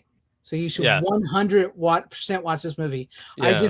I enjoyed this movie because I really felt like it was speaking. It was really speaking at a time when I don't think anybody truly was listening. Yeah. That's what I'm saying. I will say this though, the one thing that some people could, let's hypothetically say, like, they announced that this movie's coming out, Warner Archive on Blu-ray, and that's the cover that they release, and people are like, Exactly. wait, what's the actual movie gonna look like? Did you censor the movie itself? But it's a good thing they didn't do that, because Yeah, the movie's not censored. I mean, if Some- Arrow some- gets it or something, it won't. Don't worry Yeah. about that. So yeah, no, but yeah, no, but sometimes a cover, can sometimes like give you a good or bad impression of how a transfer would go, or might worry you depending how it's censored or whatever. Because I remember I heard Robert Meyer Burnett say something to that effect on his show, yeah, on his physical media yep. show at And one yes, point. I mean, it's kind of sucks that they do that, but you're right. It's like they say, don't judge a book by the cover, but you really can judge it by the cover, especially once you know it's censored. Yeah. And yes, Captain Krypton, it did pass the Greg test. I haven't seen Cuffs in a long time. I haven't seen Cuffs in a long time, Barry. I may have to get that on my list as well. Greg, you should do your own version of where you are so physical media. You only broadcast the physical media via mail DVDs to us this week. If I don't have the money to mail all that out, but yeah, that's interesting. No, but I mean, it was truly fascinating to see. Christian Slater really showed his skills. Yeah, he was the quiet man and never looked at. Yeah, he was great. He was great. $20 is likely purchased alongside other work. Yeah, it's and plus the Prime Day sales going on, so I don't know if that's part of it. You can check that out. Groove has some great sales going on. There's a lot of sales coming up. Just to be aware of that, especially with July 4th. There's going to be July 4th sales, so be aware of that. His career was derailed in drugs. Okay, see, I didn't really know that because I never really heard much. You heard about Robert Downey Jr., you heard about Corey Haim, Corey Feldman, and stuff, but I never really heard much about Christian Slater. I think maybe he kind of kept that to himself a lot. He's been kind of making a comeback lately, or starting to. Sort of a little bit, yeah. Yeah, you could. I know you could. Not my school, but I know you could. Yeah. So, but no, it was. I think you would dig this, Runner. I think it would hit you because I'm 43. You're like 20, right? 21. No, I'm 23. 23. Okay, you're listening. This, even though this was from 1990 and it is about high school, clearly these kids aren't high schoolers. They're clearly in their 20s, right? So it's speaking on all that levels. I maybe was a little young when I saw it at the time. I didn't get the message. I get the message now. I think this would 100% hit you. 100% hit you. And it's not making a statement for any political side. It's just making a statement for being your weird ass self and speaking what you want to speak. Basically free speech. That's great. Being who you want to be. That's basically it. So it's just like watching it today and with my adult eyes, I was like, son of a bitch, we're exactly where he was where he was leading these kids in the movie. So yeah, the ending is a little something. I don't know how you'd feel about that. I don't want to spoil the ending or anything. I don't know how you feel about it, but it's like the most logical, so it doesn't like ruin it. I don't think. Um, yeah, yeah. Speaking free and how this, and it also touches on that. It touches on that is because like they talk about high school and how being a teenager. I know sometimes teenage, you look, especially as a grown up now, you can look at a teenager and go, "You're a teenager. Stop it." You know what I mean? Like you have your whole life. What do you got to complain about? But some people, sometimes you don't understand. It really does sometimes suck to be a teenager, especially in high school. Mhm. I can testify that as a fat kid who is a nerd who went to high school. Sometimes it fucking sucks being a high school or fat kid teenager. It sucks. You can say you're a teenager. What do you got to worry about? Well, sometimes, you can worry about a lot of things and it can lead to certain kids, like they mentioned in the movie, with self-deleting or other kids that may be something different than you are. You know what I mean? Yeah, So for like it sure. can lead to different things. Sometimes it's not fun being a teenager. And surviving high school is a legit thing, especially in America. I've had a lot of ups and downs, a lot of downs at times, like when I was in high school. So I mean, fuck, what is it?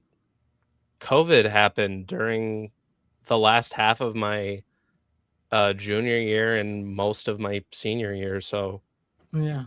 yeah, so t- being a teenager wasn't fun for me either at No, times. I mean, not to say that I didn't have a good time as a teenager and that I don't miss being younger, you know, but There's definitely some good like yeah, there's moments. definitely good moments. But Oh yes, yeah. it's like I really respected the message and how this was presented and didn't tuck down to people, which is like, just was, I think also the fact is like the way movies are made today, especially for teenagers, like it feels like they're talking down not only to the teenagers, but to adults and everybody and trying to spread one message, which people talk about that a lot with modern movies.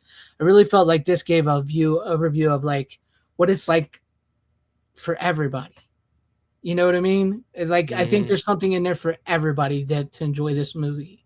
And I get you, Captain Krypton. We probably would have had lunch together, and you would have talked to me about Don. I miss Don the Dragon Wilson movies. I do. Yeah, but I get you. I get you. It was like the anti. It wasn't like I should say the anti, but it was like because I see Barry abusing me about Ferris Bueller. I was the evil Ferris Bueller in my high school. It wasn't a John Hughes movie because this was the 90s. Things were different in the 90s. Legitimately, they were. And times were a changing. And I've often said the 90s, people were not really longing for like the 60s, 70s, or 80s like they do now. You know how people like look back and like, man, I missed the 80s. Man, I missed the 90s. The 90s was a point in time where maybe it started off a little boring and then people were looking forward to the future. And like the 90s was like maybe a little boring. You loved the 90s, you loved where you were. You did, it was cool. You weren't fantasizing about a previous decade. Then you started to look forward to the future. Now you got to the point where I missed the 80s and the 90s. You know what I mean? It's like the 90s was Mhm. one of the only decades where people didn't really long for the past, but they were longing Yeah. for something. So that's and I thought that really captured that. I thought that really captured it. So yeah. Now I feel like people my age or my generation are at the point where like, man, we missed the early 2000s. I mean, yeah, some of you We guys, some of the people out there are missing the 2000s. Yeah. Yeah. Yeah, the early Yeah, 2000s. the early 2000s for sure. Yeah. 80s metal was more fun. It was true. And that's something also this movie captures as well too is with the music, like what a lot of people, I don't know if they know this, is like gangster rap and like NWA was more listened to by white suburban kids than they were by the ghetto people or whatever you would, the inner city kids and all that. Like it really resonated with them for some reason, and they kind of play up on that in this because like you see these white suburban white bread kids start listening to like rap music where they're cussing and stuff like that. So like that was a big that was a big thing where rap music like that came on. The grunge movement came on a little later though. A little like in like 92, 93, not like 90. But yeah, it was fun. I know I've talked a little bit about this movie probably longer than I meant to, but I really enjoyed this movie on this rewatch this time. And I thought it really spoke to the state of the world. And I think it's something if you're interested in seeing, especially if you listen to like a lot of podcasts, uh, give it a watch because I think you'll see exactly where those podcasts came from. That's where I'll end it. That's where I'll end it. Yeah, nice. Yeah. I'll see if I can Thank you, check it out Captain. sometime soon. Yeah. Because that sounds cool. Yeah. All right. So, would you want to do your last one or? Yeah. Yeah. Go ahead. Yeah. Speaking of New Line Cinema again. Nice. I love old school New Line. Yeah. Well, this is at the point where we've gotten to kind of New Line in their peak. The biggest, most ambitious fucking thing that the studio's ever done. They've gambled their fucking studio on these movies. You know what I'm talking about, right? Mhm. Lord of the Rings. So But also, before you get it, like, yes, they gambled the studio 100%, but this also destroyed New Line Cinema. yes, I was gonna get to that like towards the end, but I didn't want to say it So- in the intro. sorry, Dave, once again, I'm beating you to it. I'm sorry, Roger, I'm but sorry. but Go that's ahead. where that was where I was kind of getting towards. So, full disclosure, I hit the wrong I didn't watch these 4Ks, and I have not seen the extended cuts yet. Mm-hmm. You've never seen the extended cuts? No, I know I haven't. What? I know I'm gonna disappoint What? people. I've seen them. I know you have. I got into these movies a little bit late in my time. I watched these, I think I watched them when like COVID happened because my parents got they had the DVDs of the theatrical versions. Mm-hmm. And that's all I had access to. So I didn't have the extended cuts for the longest time. But I saw those when I was, I think, a junior, senior, whenever I was in high school. And I was like, oh yeah, these are great movies, but I didn't have the attachment to them Mm-hmm. to the extent that so many other people do, you know. I will say, last weekend on a Saturday from 11:30 to literally like I got out of the theater at 10:30. I watched all three of the theatrical cuts in 35 millimeter. Nice. I mean, All even though day you have with- extended cuts, that's awesome. I was gonna say, and you know, sadly they couldn't be the extendeds because Yeah, because you know it's the actual prints that were screened in the theaters at the time when that's how they got that's why the theatrical cuts are the theatrical cuts. But it was really cool. It was like, yeah, like me and a big group of friends, a lot of my film friends, we saw all three in one day. It was fucking awesome. We like a bunch of them like snuck in drinks that we would just we would chug alcohol during the battle scenes and stuff whenever you're a little drunk. It was we were all drinking. The fuck do you mean? Like we were having the experience of a lifetime, bro. No, it was awesome. But no, I mean, like, and like especially when like when Return of the King, when we were watching that, there were so many cheering moments from people in the theater. It was just like, oh man. For Frodo. So good. Oh man, I love these movies. But no, I mean, Yeah. Barry the Music Man, I support the second. So you supported what you did. Nah, but like, what was it? And I didn't just drink. I did. My one buddy and I from childhood. We would have smoke breaks like during each movie. Because they would have to clean after each movie ended, they would have to like clean the room, but just leave your coat or whatever you're wearing to like save your seat, but like make sure you don't leave anything else because they'll like throw it away and while they're cleaning it up. So we had to like get out of the theater or get out of that screening and like just go out, talk and whatnot. And we had like 10 to 20 minute breaks each time. And they basically put on a whole show. It was at the Nice. Music Box in Chicago, which is a great fucking theater. Nice. They do a bunch of film print screenings. I went to one for Dick Tracy and Rope not that long ago. Nice. It was 2 days ago. I went to. So you live in a place where you could do stuff like that, though. Yeah, I know. Well, but no, like with Lord of the Rings here, and what you were going to get to, and what I meant by it destroyed New Line Cinema is Robert Shea in New Line Cinema was great. The house that Freddie built, New Line, once he gambled on this and he put all of his money in this, it was huge. It did great for New Line Cinema. What I mean by it destroyed it is because it did so well for New Line Cinema and made them so much money. Warner Brothers ended up buying New Line Cinema and merging it into Warner Brothers. It was kind of like they became a bigger studio, and I've been worried about this for A24 for a couple of years. Yeah, I think A24 might be headed. They're starting to kind of get into that threshold where a lot of people were like, "Oh man, like great movies back in the day," but they're not. You'll get a bangers here and there at times, but then like they'll just release other stuff. I'm like, I don't care about that, or like it won't like interest me as much. So it's like it's weird, and some of them look more blockbustery. They have bigger stars now, like that movie The Smashing Machine. I thought was okay.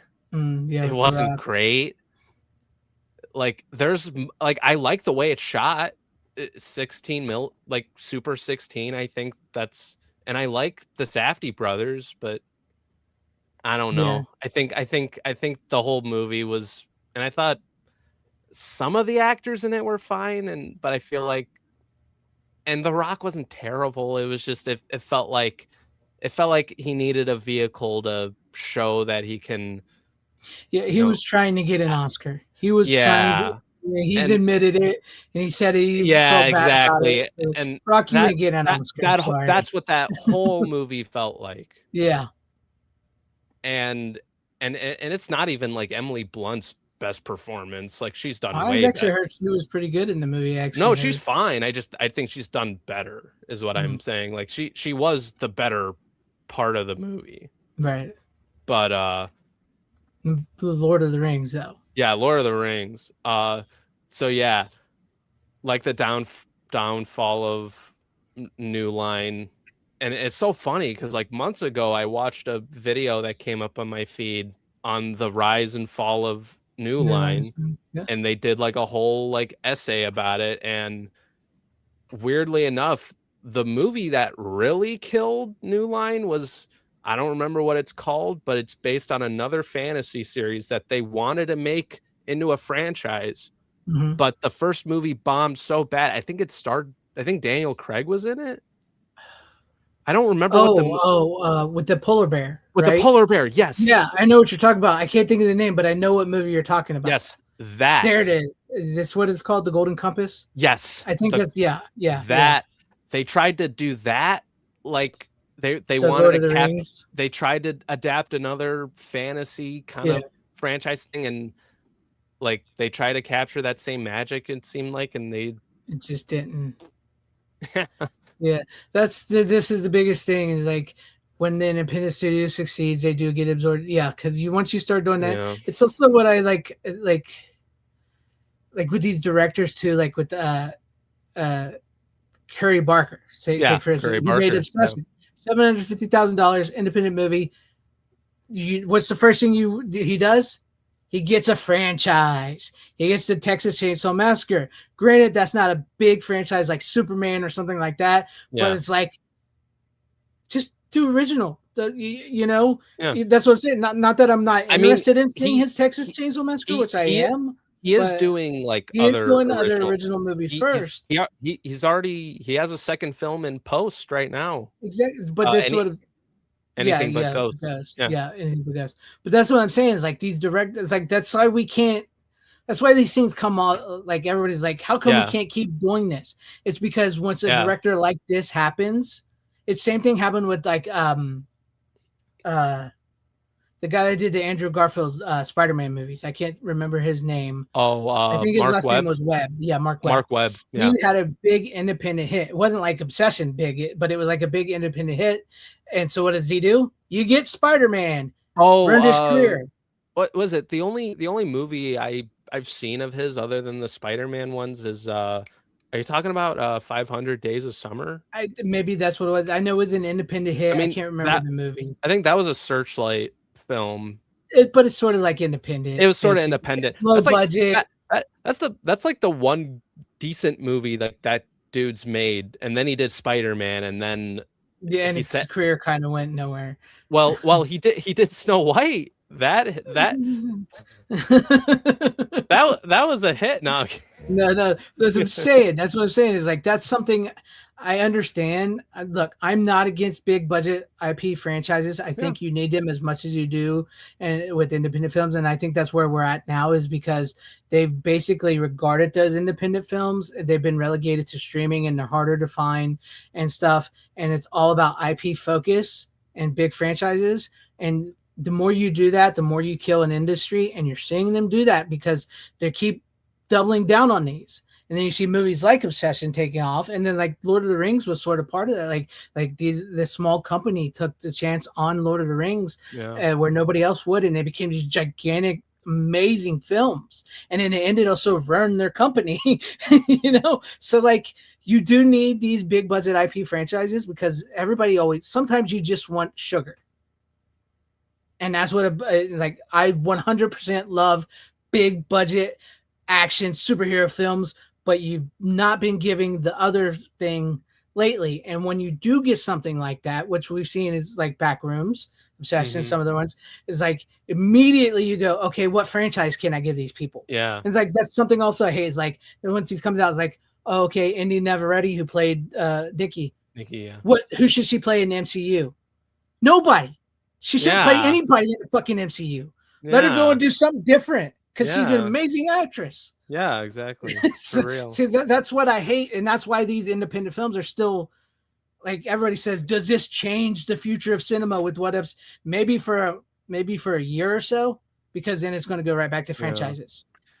You know what's funny? Somebody from the cast of Obsession is voicing a character, I forget who, in the X-Men 97 season Michael Johnston Bear.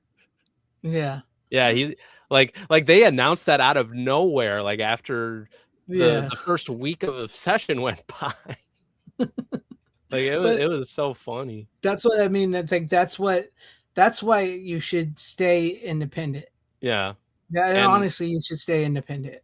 And as somebody who's like 3-4 years apart from Curry, like I'm kind of happy to see somebody like closer to my age like getting the success he's getting, and you know and I love the movie. It's my favorite, and it's resonated with a ton of people my age. So it's you know the build up towards the last like few weeks after its first is like, you know, it was breaking like ET records or whatever it was. It had that big climb, and that's what I'm like. That was just insane because I saw it the Friday it came out, and because I had heard about the buzz when it premiered in TIFF last year, so I was curious to see it then because I've heard a little bit of it. And they actually screened it like early this year at the Music Box for I forget what it was, a Chicago Critic. No, not Chicago Critics. That was another event. I forget, it was some event, but they screened Obsession exclusively for like I think in March. and somebody I know who I'm like been seeing a lot of movies with. It's like a friend of a friend who like Renner's got a go girlfriend. no Or okay, boyfriend then. no oh what are you talking about? No, okay, but go. But no, see, like what I'm trying to say is like technically, Lord of the Rings was a bit of an independent film, and it Yeah, blew up. And we all, I think, it's probably the best trilogy of films. Like I know people will say like the OT Star Wars or whatever, yeah, but like maybe that's your favorite because you like Star Wars more than you like. But as all around complete trilogy yeah. that is good all the way through from 1 to 3. Oh yeah. That's the Lord of the Rings, and it was done with love and care, and it was done almost basically independent. And then once again, once you saw with that independent success, what happened to New Line Cinema? Yeah.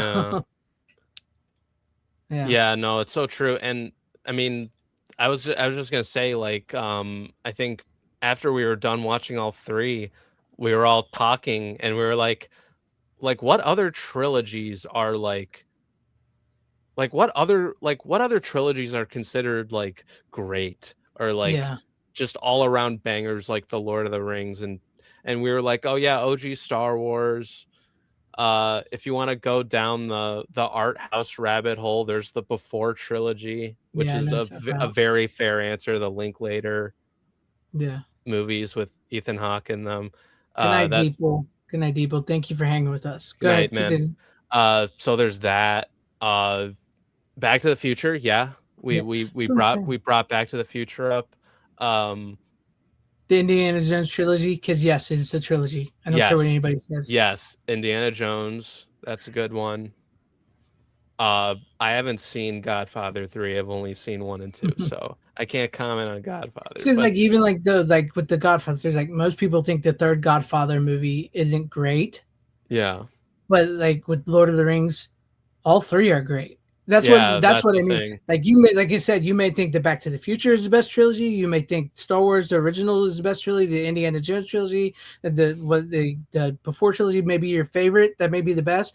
But as all around this pure, complete story, great movie all around, entertaining, it's the Lord of the Rings. Oh yeah, Plain and like simple. 100%.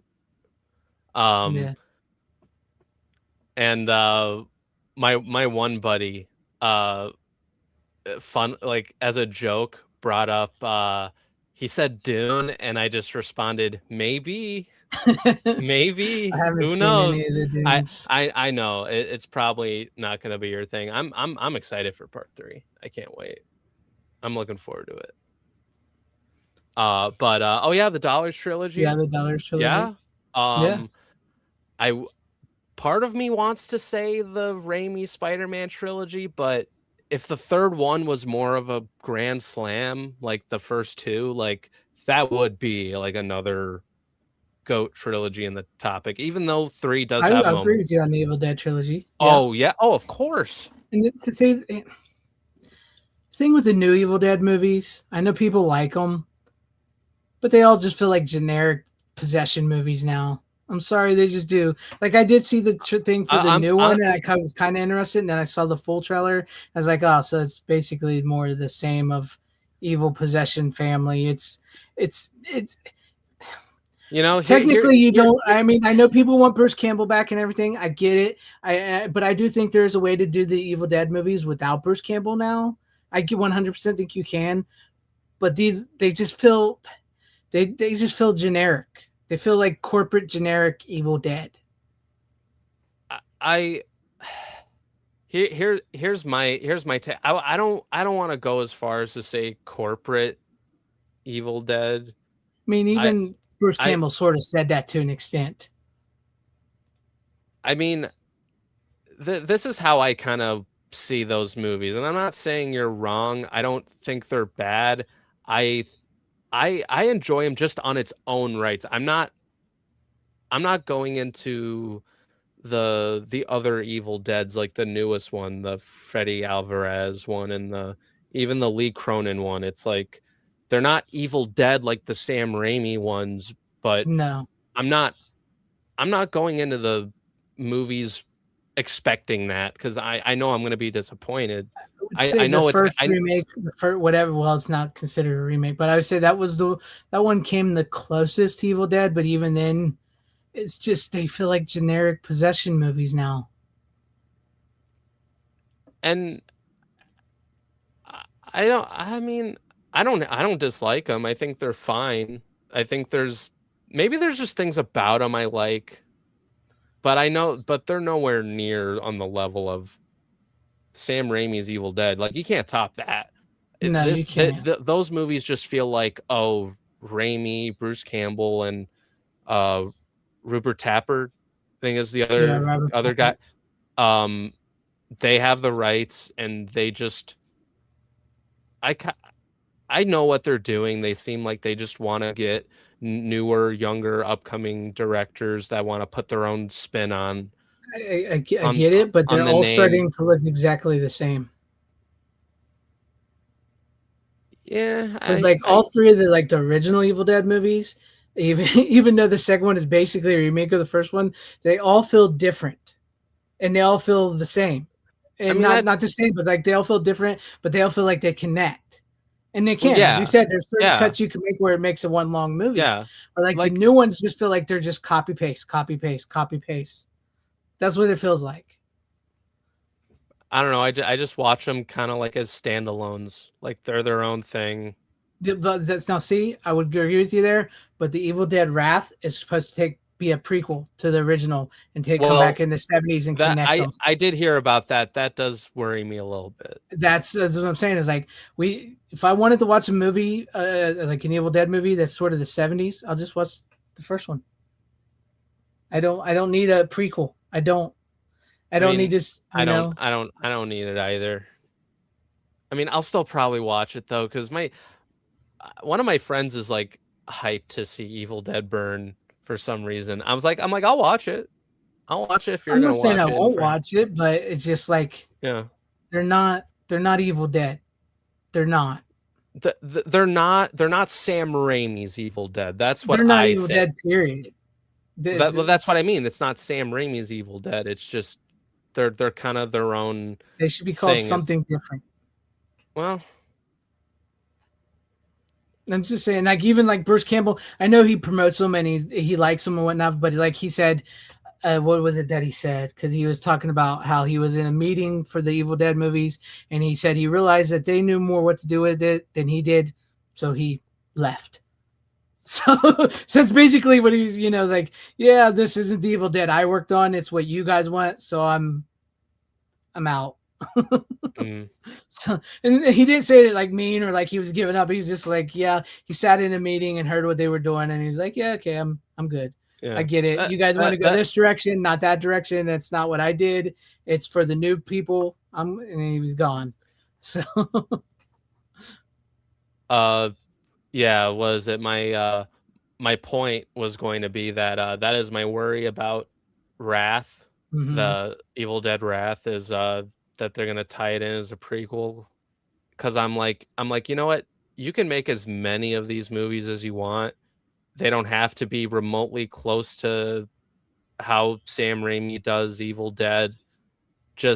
And you can make little subtle nods like they did in Rise, but if it's more so self-contained in its own thing, I don't really care. It's not offensively bad. That's my worry about Wrath, is like, for it being a prequel, it's like now you're in that territory where it's like there's a chance there could be a fuck up.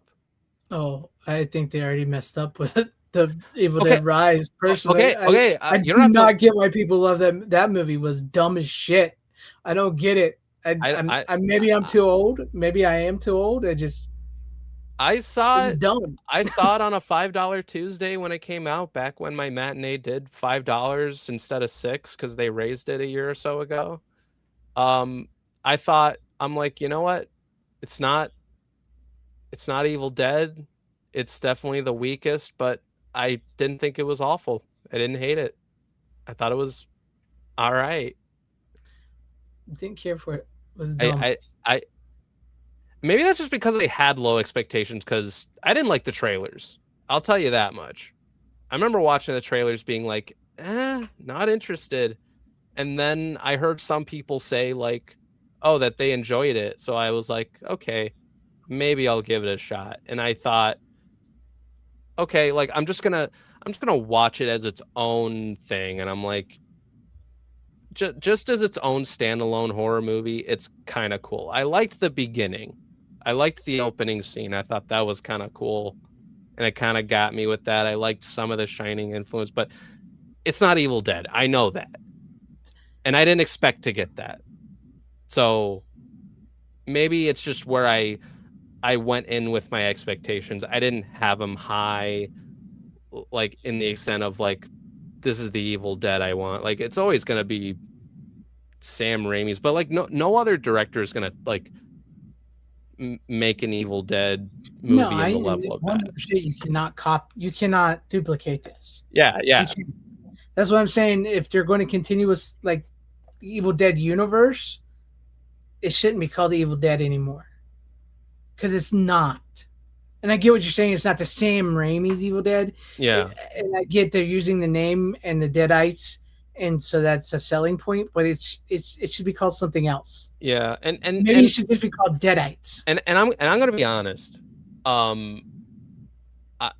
Of late, you know, because I have a bunch of college friends that I still talk to. Like, you know, there's other people that sort of tag along in like the friend group whenever we hang out in the city and stuff. And I've come across somebody that says that the 2013 movie is their favorite Evil Dead.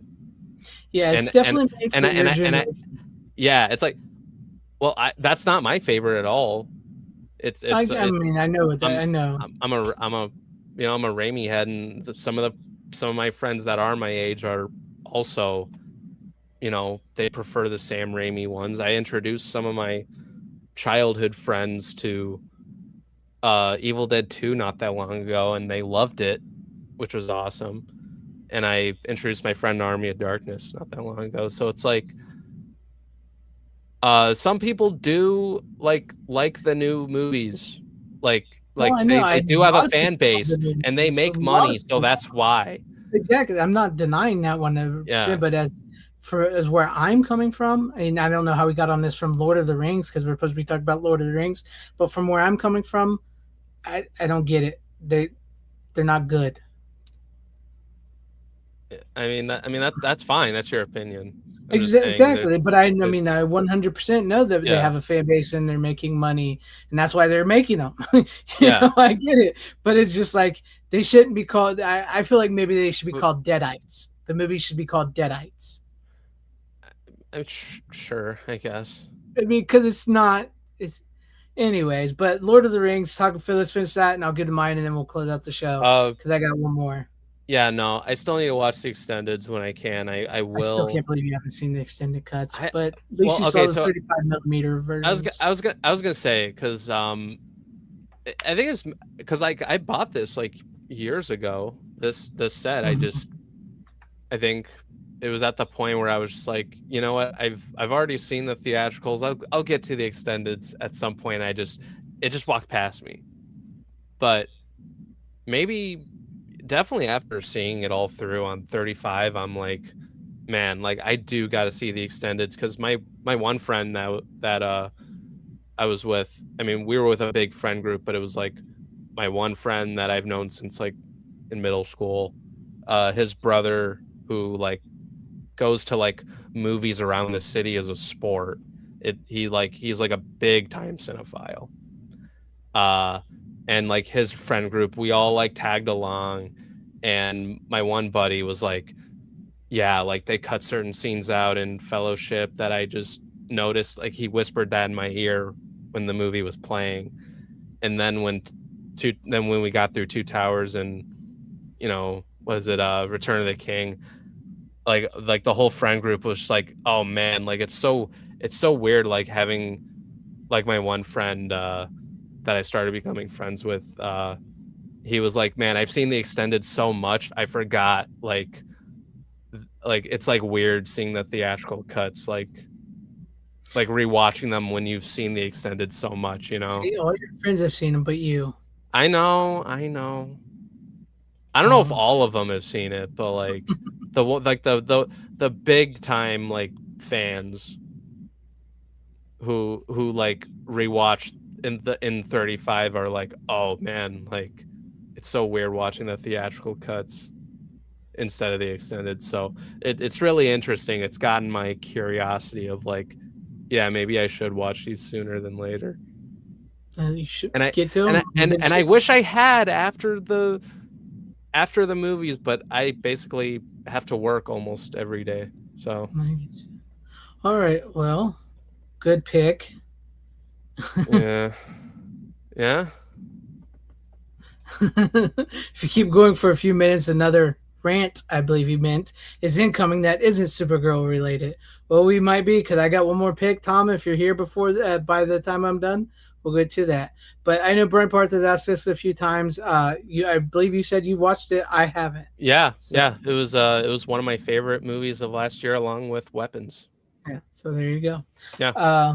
All right. For my final pick, and I'll talk, and then maybe you'll get a rant from Tom. I think I know what he's going to rant about. So, but I watched for my final pick. My camera blurry all of a sudden. Anyways, I watched Summer School, starring Mark Harmon, Kirstie Alley, and a plethora of kids. And this movie is awesome. I love this movie. I've seen this movie 100 times. I doubt you've seen it, Runner, and I don't even know if you know what it's about. I've heard of it. I feel like you or Tom have brought this on. I brought it on once before, like 2 or 3 years ago. Yeah, So. no, haven't seen it. I know of it though. I just love this movie. Yeah, so I have brought this on. I believe it was maybe 2 or 3 years ago. Shawnee Smith, by the way, from Saw, right there. Yeah. So, what is this movie about? What is this movie about? Yes, Summer School is an amazing movie.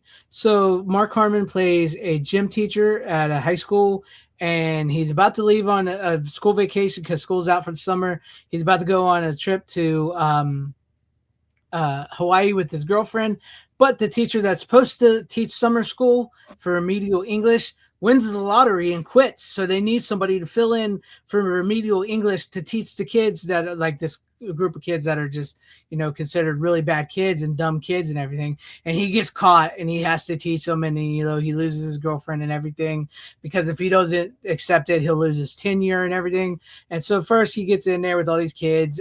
You got like a pregnant girl, like Shawnee Smith is a pregnant girl. You got Courtney Thorne Smith, who's like always dreaming about surfing. You got Chainsaw and Dave, which are basically me and Tom, horror fans who, love horror movies, Texas Chainsaw Massacre and stuff, and, and want to be like a part of the movies. And you got other kids in there and stuff, doing it. And he's like, first, he doesn't really want to teach them, and they take field trips and everything. And then as the movie goes along, he really, he gets to the point where he's like, I want to teach these kids because they're good kids.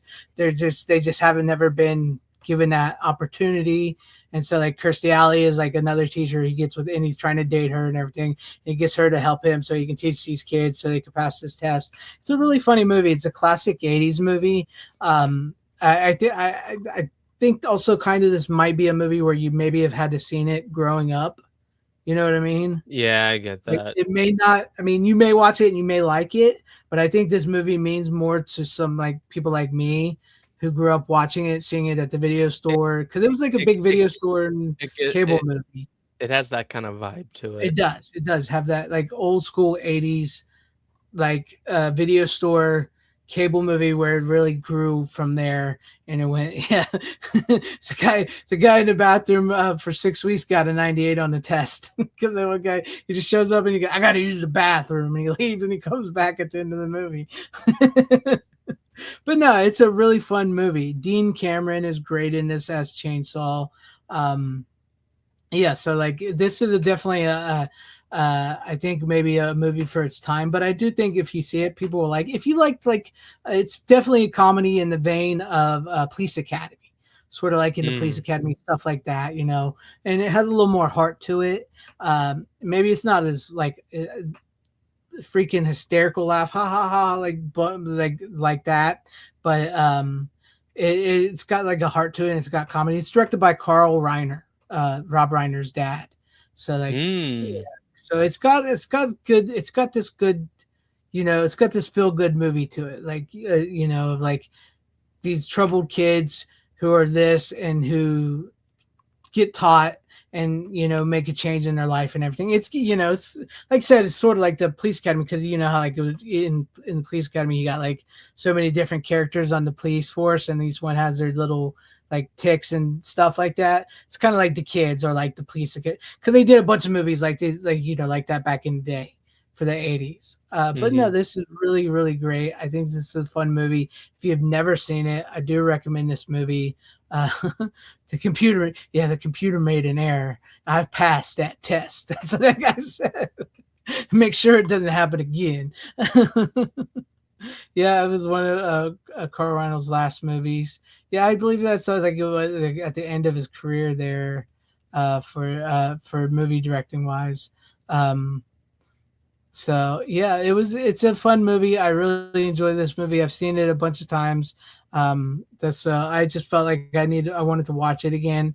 And so yeah, I know I don't have much to say about it because it's just like if you haven't this one is it's not a hard movie to talk about, but it's also one of the movies where like if you haven't seen it, you don't understand it. Because I can explain it to you and you may be like, oh, so it's like this type. No, no, no.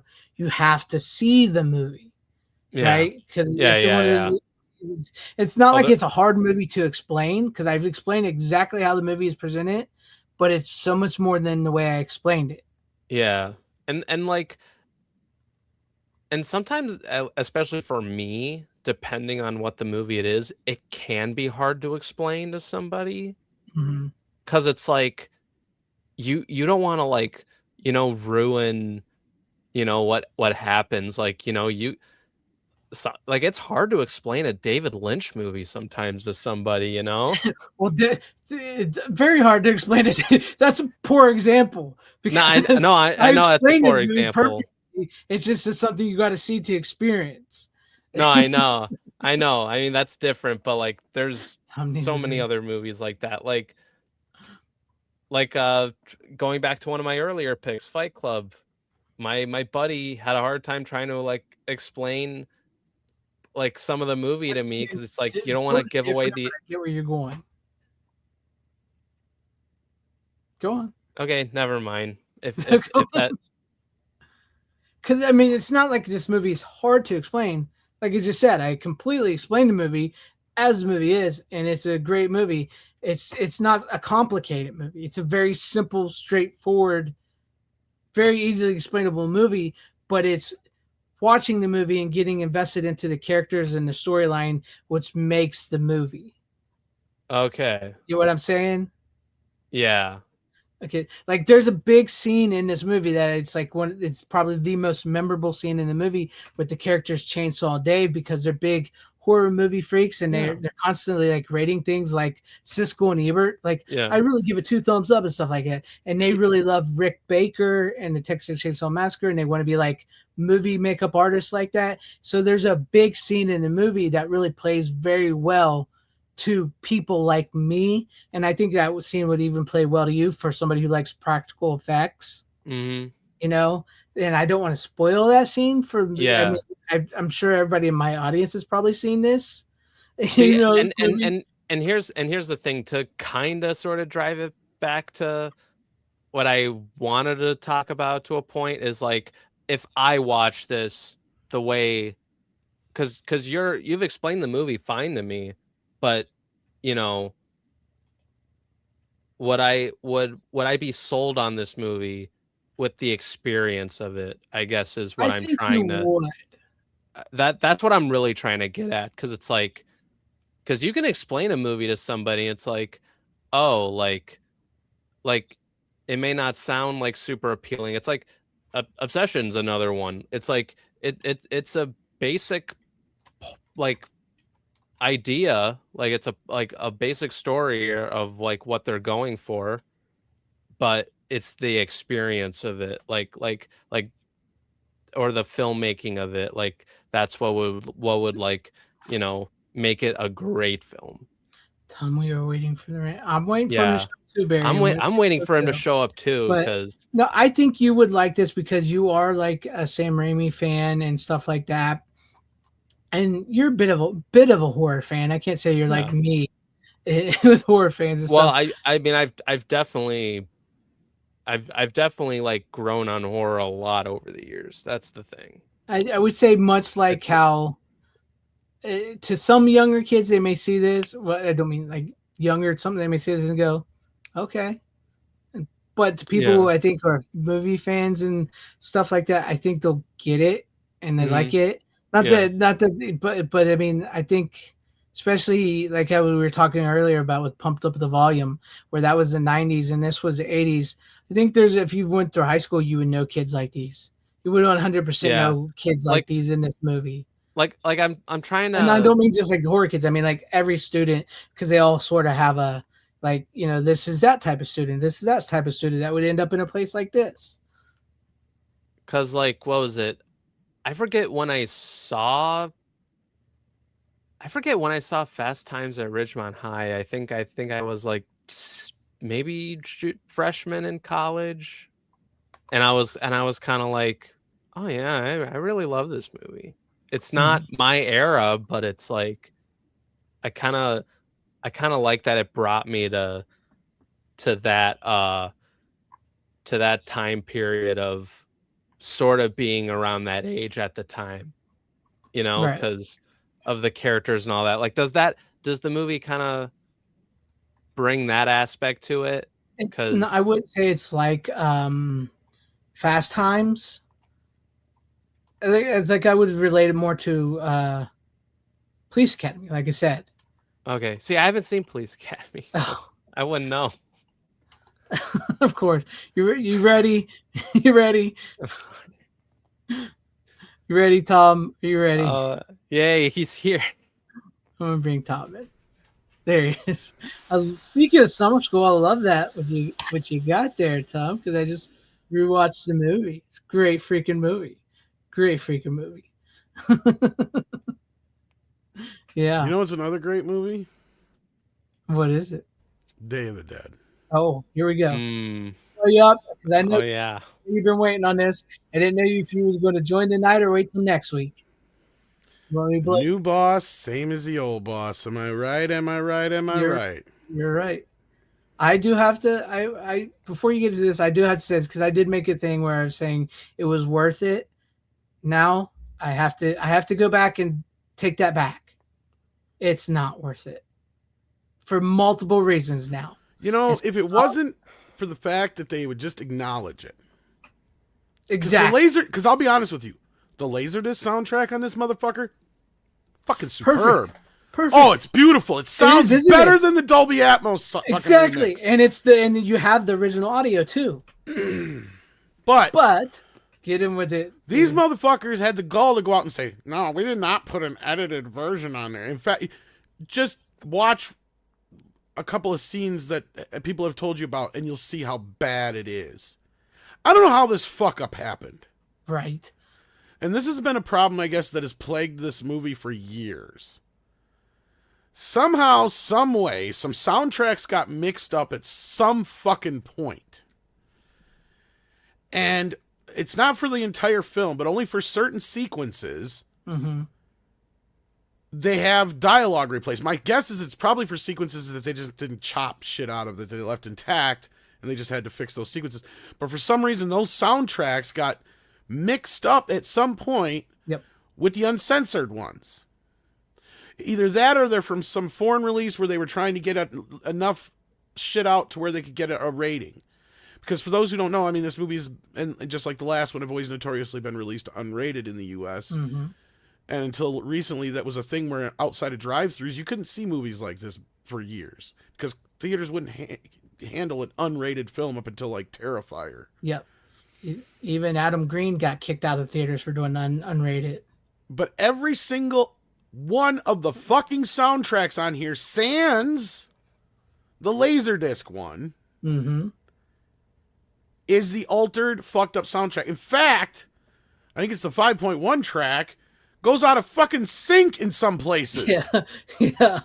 Sadly, it does. How the fuck does this happen on such a prestigious fucking release is beyond me. And I guess one of the guys that was behind this that knew these problems existed did everything he could to try and stop them from this happening, and it still fucking happened? Somehow, some way? I don't fucking know. Yeah, it's even what's his name, Michael Felcher. I believe he's the individual that I was talking about who's upset about this. Yeah, he was very pissed off because he went through great pains to try and fix this, and this is what fucking happened. And then when they put this out. And then, yes, thank you. Your timing is brilliant, because to double the piss off, instead of going, oh, we fucked up. Yep. We'll do a replacement disc for those who want a replacement, or we're just going to do one, period, because that's what we should do. This is what they did instead. In fact, they deleted this, by the way. I don't know if you know this or not. I know, that's why they screenshot. So on Blue Sky, not on X, mind you, on Blue Sky. This is Blue Sky, because it's fucking people. Fucking same boss, worse than the old boss, if you ask me, in this respect. Do you got it ready? You can share it? No, I have to. I thought you had it ready. No, I thought you had it ready. Oh, I thought you did. That's the way you said it. Okay, so basically their response was, "There's nothing wrong with our release." Yeah, let me this pull it up. This is a rumor that's going around that's untrue, basically, in so many words, and I'm paraphrasing here. We did not use censored soundtracks for our release. Bullshit! I'll pull it. Or should I say, bull? You lying motherfucker! You got caught in 4 fucking K, bitches! What the fuck's wrong with you? Yeah, here we go. I got it. Then you got Jeff Rowland out there going, someone on Blu-ray.com decided to start a ridiculous rumor that we used censored audio on our release, and it's starting to spread. Wonder why? Because it's fucking true, you idiots! Because it's 100% true. No, we fucking did not. And fuck the person who started this. You did it! You did it! You!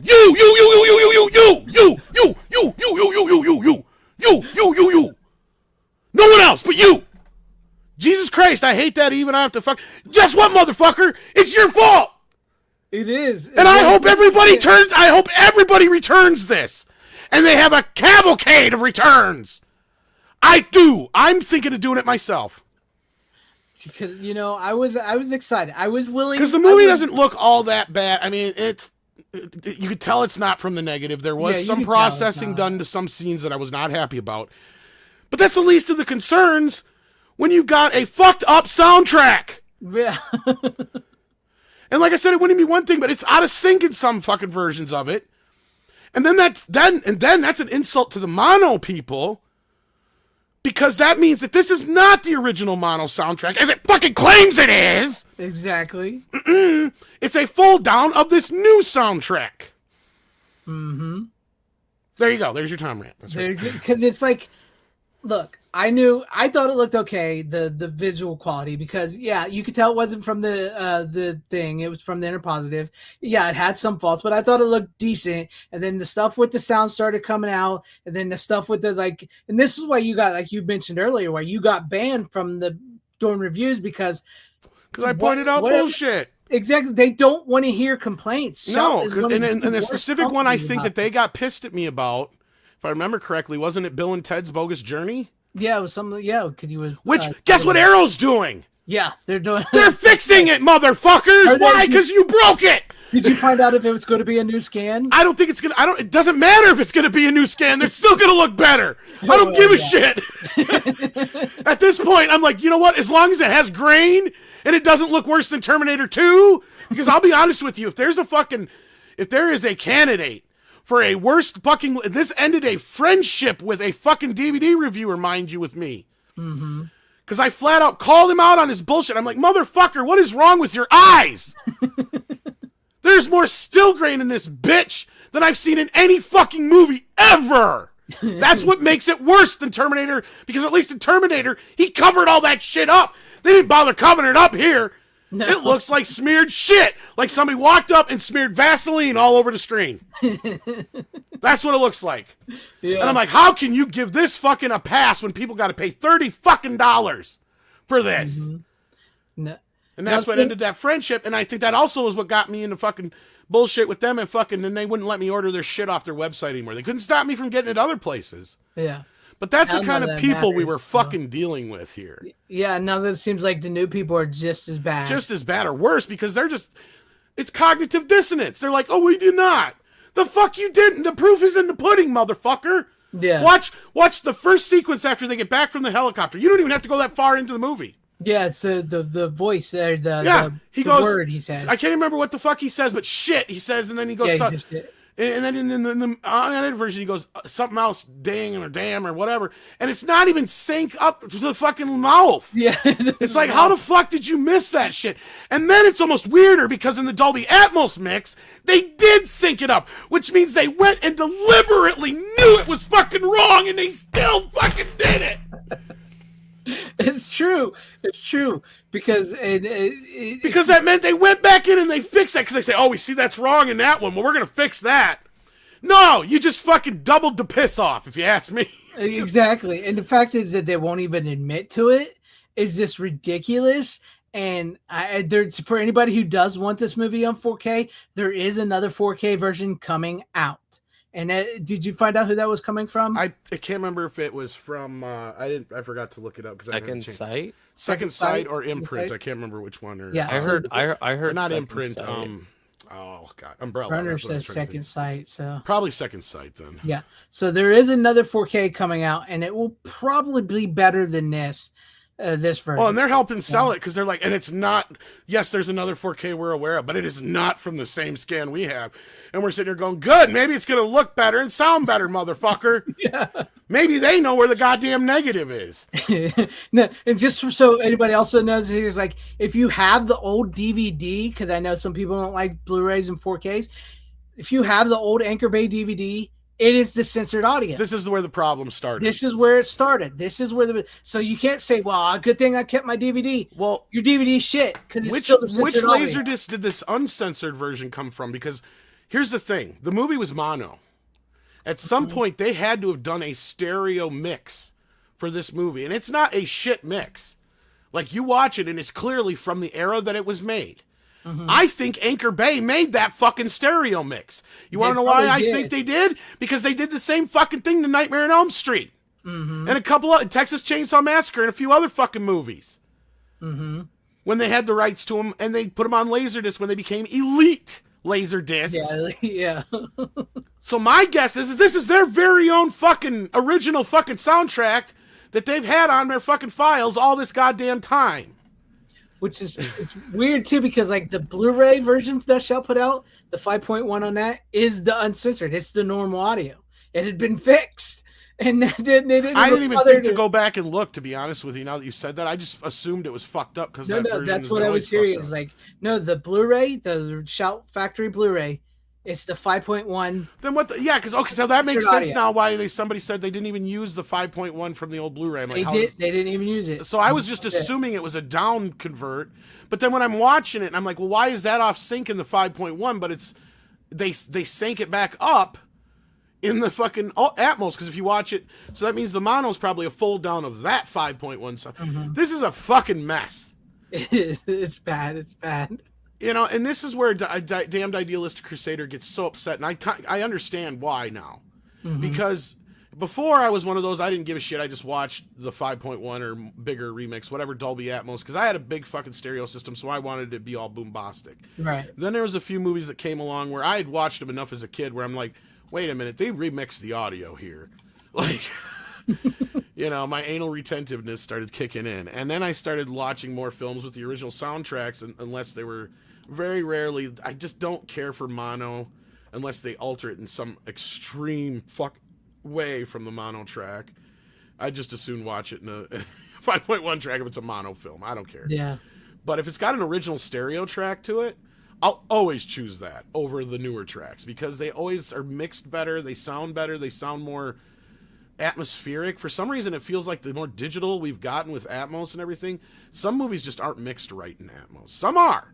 Some are, yeah. I've watched some movies like Godzilla and Michael are mixed amazing in Atmos. Like you can actually tell. And I think there was a couple other movies I mentioned too. What was it last couple of years here? Nosferatu was one I know. Didn't I even give praise to, like, I can't remember if it was Jurassic World or Twister for the sound, but yeah. One of them, I can't remember. One of them, I which can't remember one, which one. I think it was Jurassic. So I was like, they did a good use of the Atmos. Because, yeah, it's just, there's been so many movies where I felt like they just didn't really use the Atmos in really good ways. And, yeah, so some of them are great. But in some cases, especially these remixes, I just don't get it. Because then they even sound worse than the 5.1 remixes a lot of the time. It's just, I don't understand. Like, what the fuck are you doing? I was trying to think of because even this movie, bouncing between the mixes, like right off the bat, the Atmos mix, I'm like, this sounds like shit. Yeah. Like everything's still centered, but it almost feels like it's all like, just like there's like an artificial echo added to it. And then you switch over to that surround mix from the Laserdisc. World of fucking difference. Mm-hmm. World of fucking difference. And it sounds like it should sound. And it sounds more period appropriate. Right? It's like, okay, so if I imagine they did a Dolby Surround mix of this movie back in 1985, this is probably what it would have sounded like. Yeah.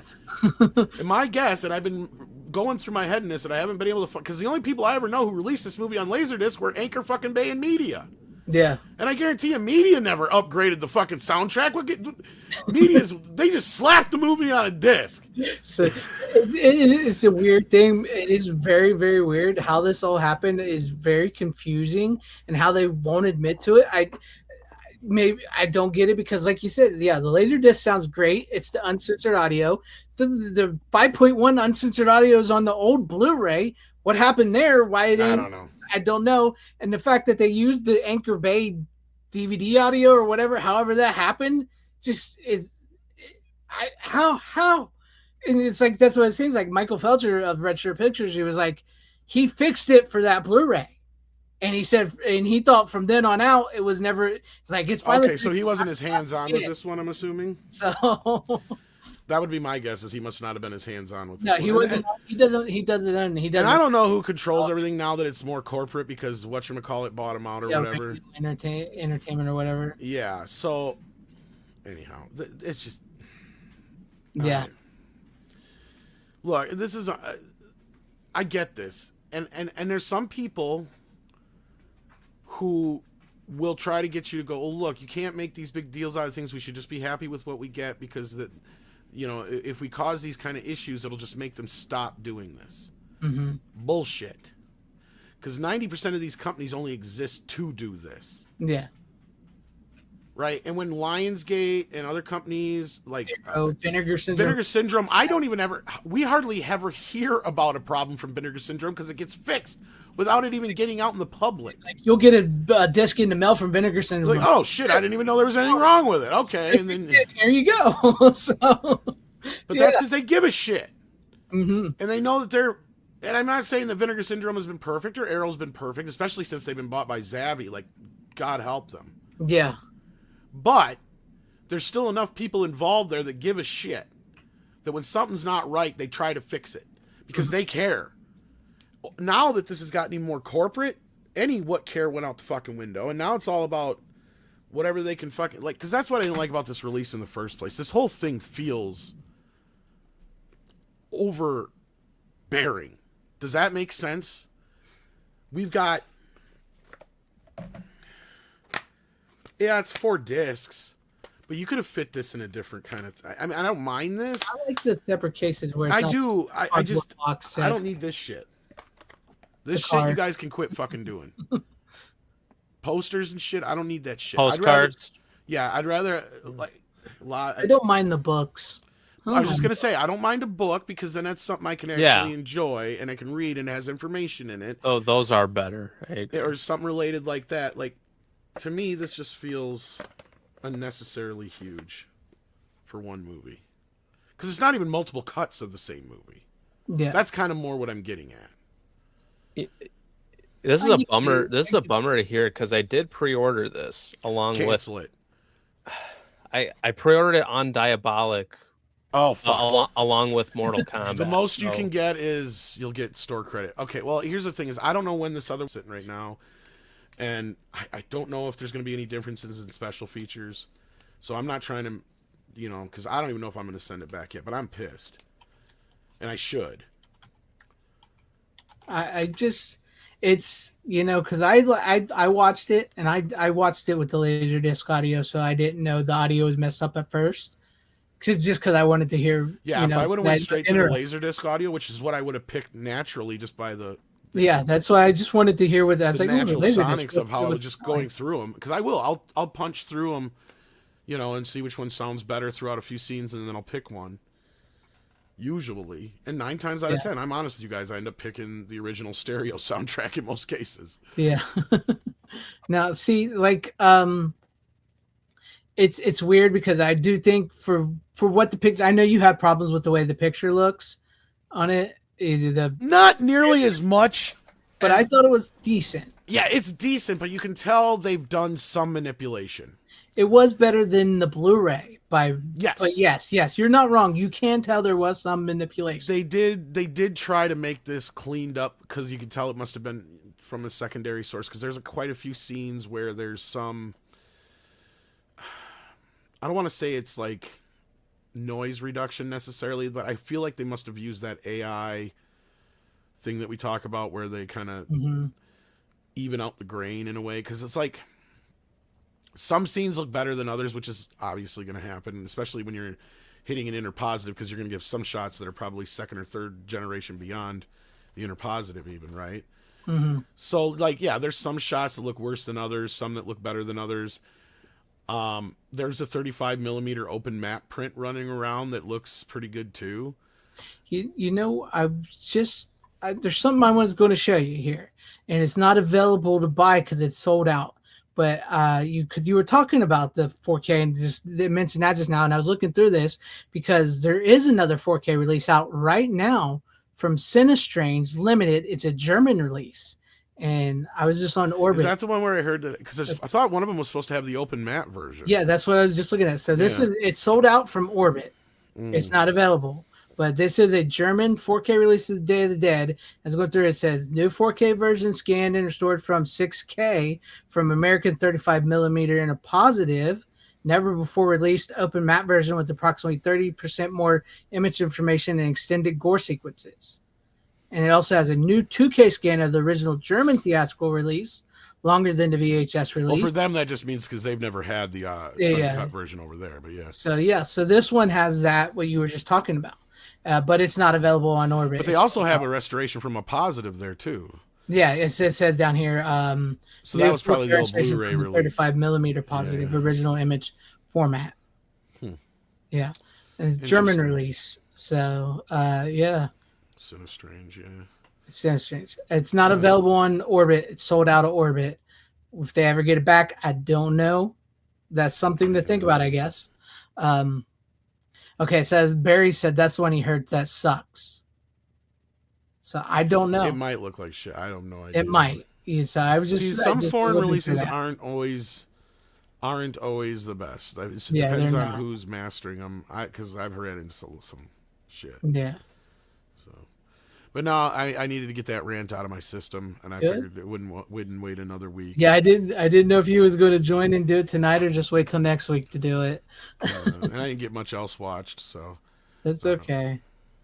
But well, that's the show because you closed it out on the nice little rant for that. Yeah, I watched Donnie Brasco, but we talked about that last night on the movie show. Which I watched the Mill Creek release. Oh, that reminds me. And you can tell it comes from an old DVD HD master.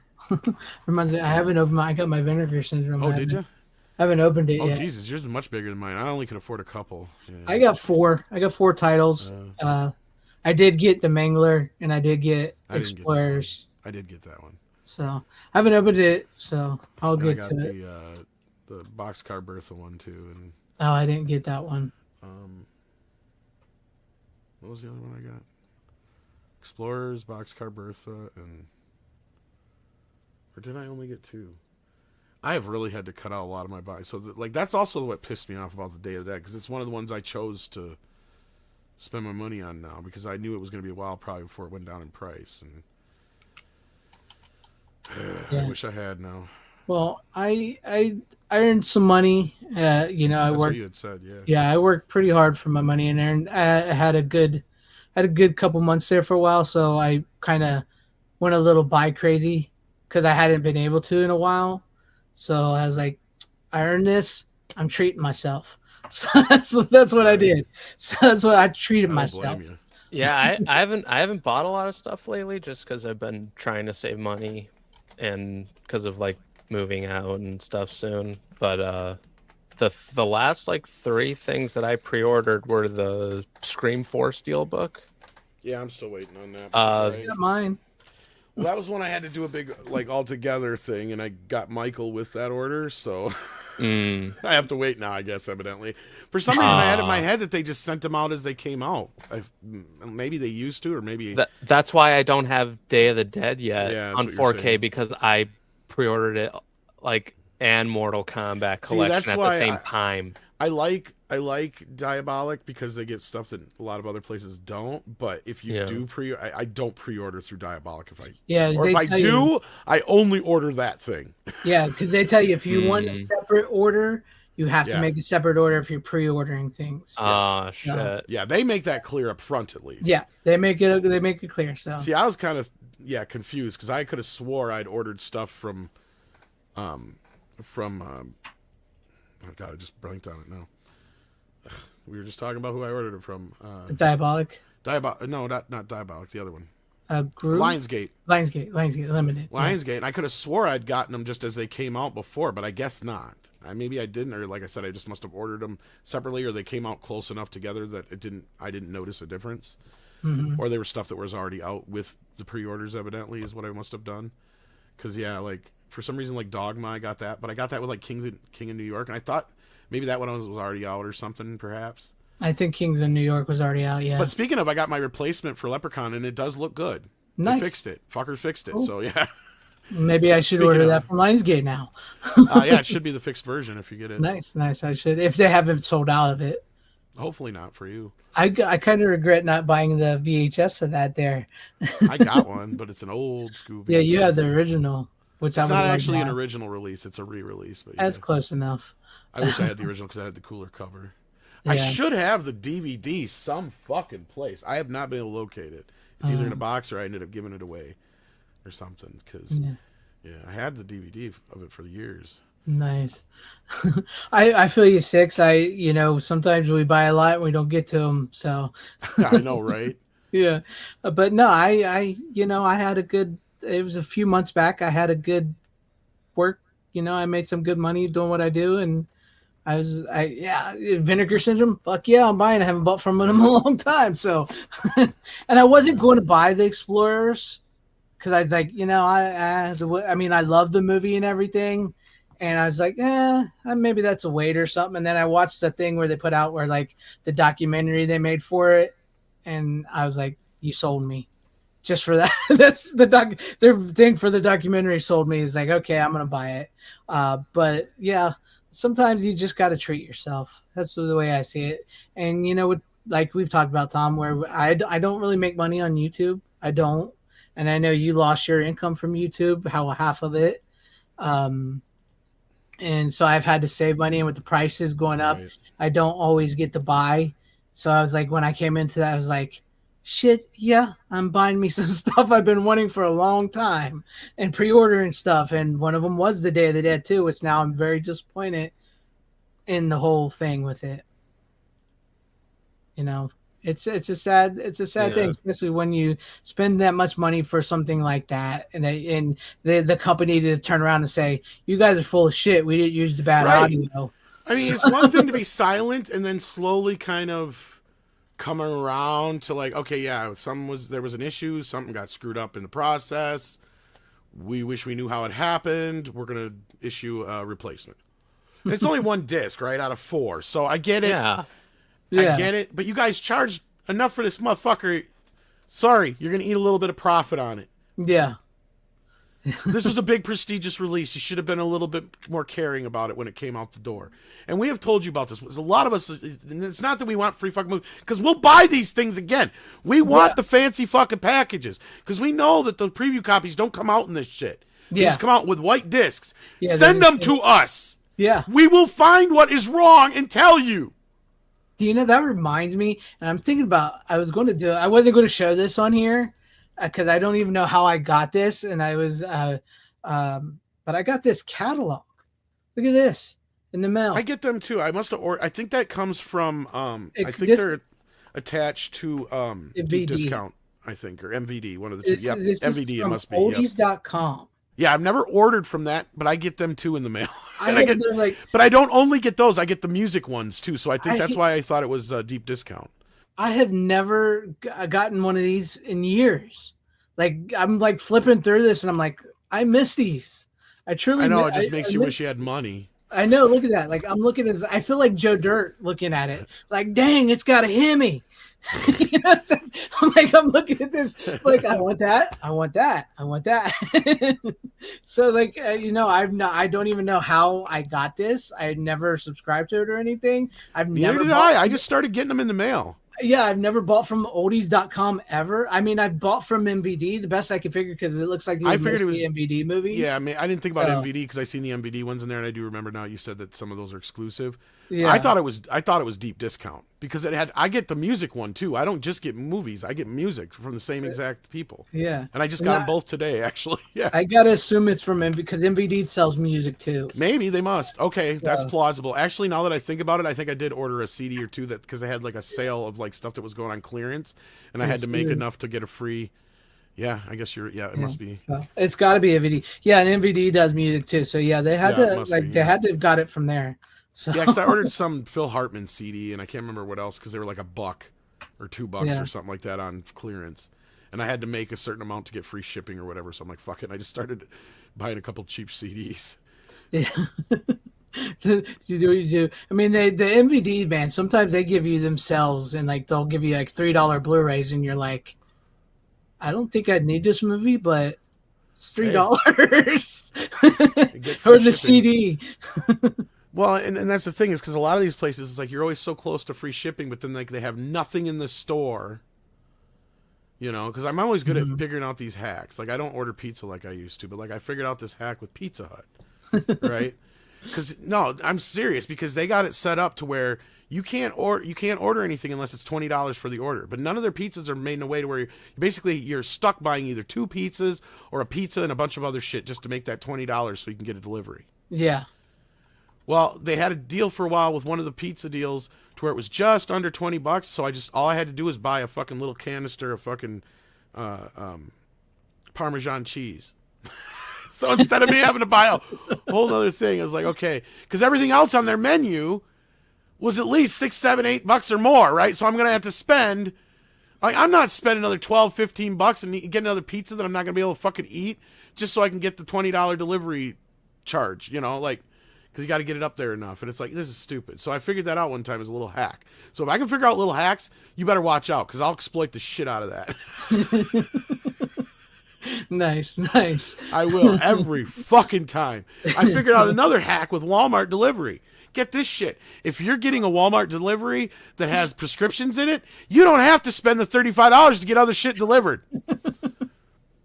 Because otherwise, you have to spend $35 to get shit delivered.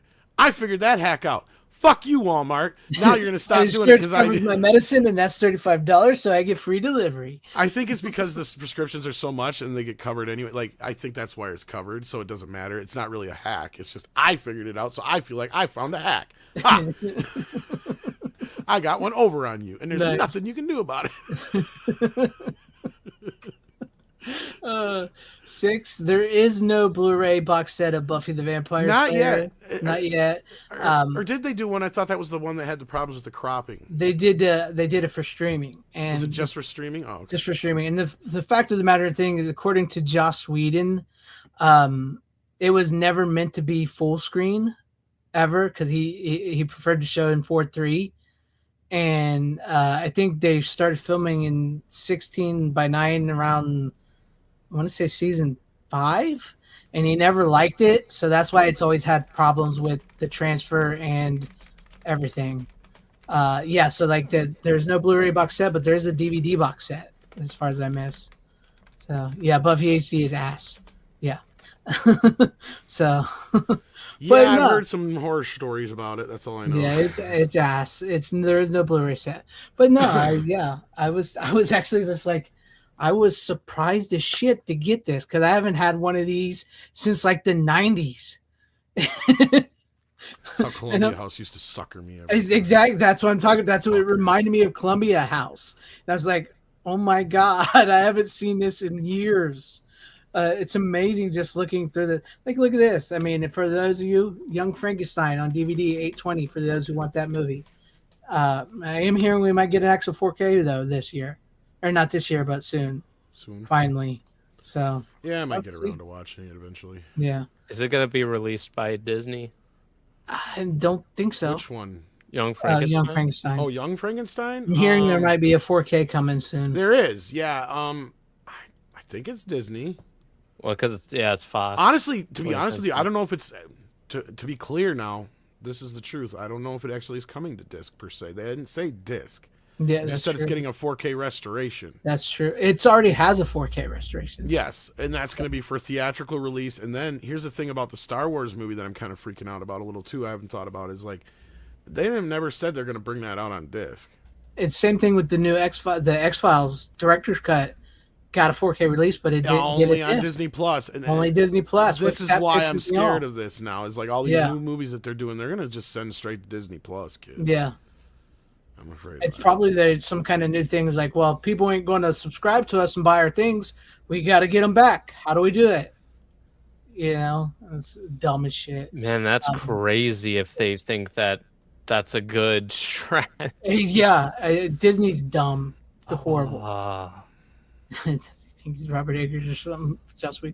The thing is, like, yeah, Angel was a widescreen. Thing is, excuse me, if I remember correctly, the reason Buffy was supposed to be 4:3 was like it was never meant to be like a widescreen. It was meant to be like a TV show, right? Well, and that's also that show came out in that period where there was a lot of shows in the exactly at that time. Like I can't remember his reason for it, and the reason was like he was cool with Angel being widescreen because Angel was supposed to be more cinematic because he moved to LA, and you know he was like a detective, and it was much more actiony, even though Buffy was actiony as is. So like I can't remember why he said it, but like that's like if you're wondering what the hold up for those fans, that's the hold up.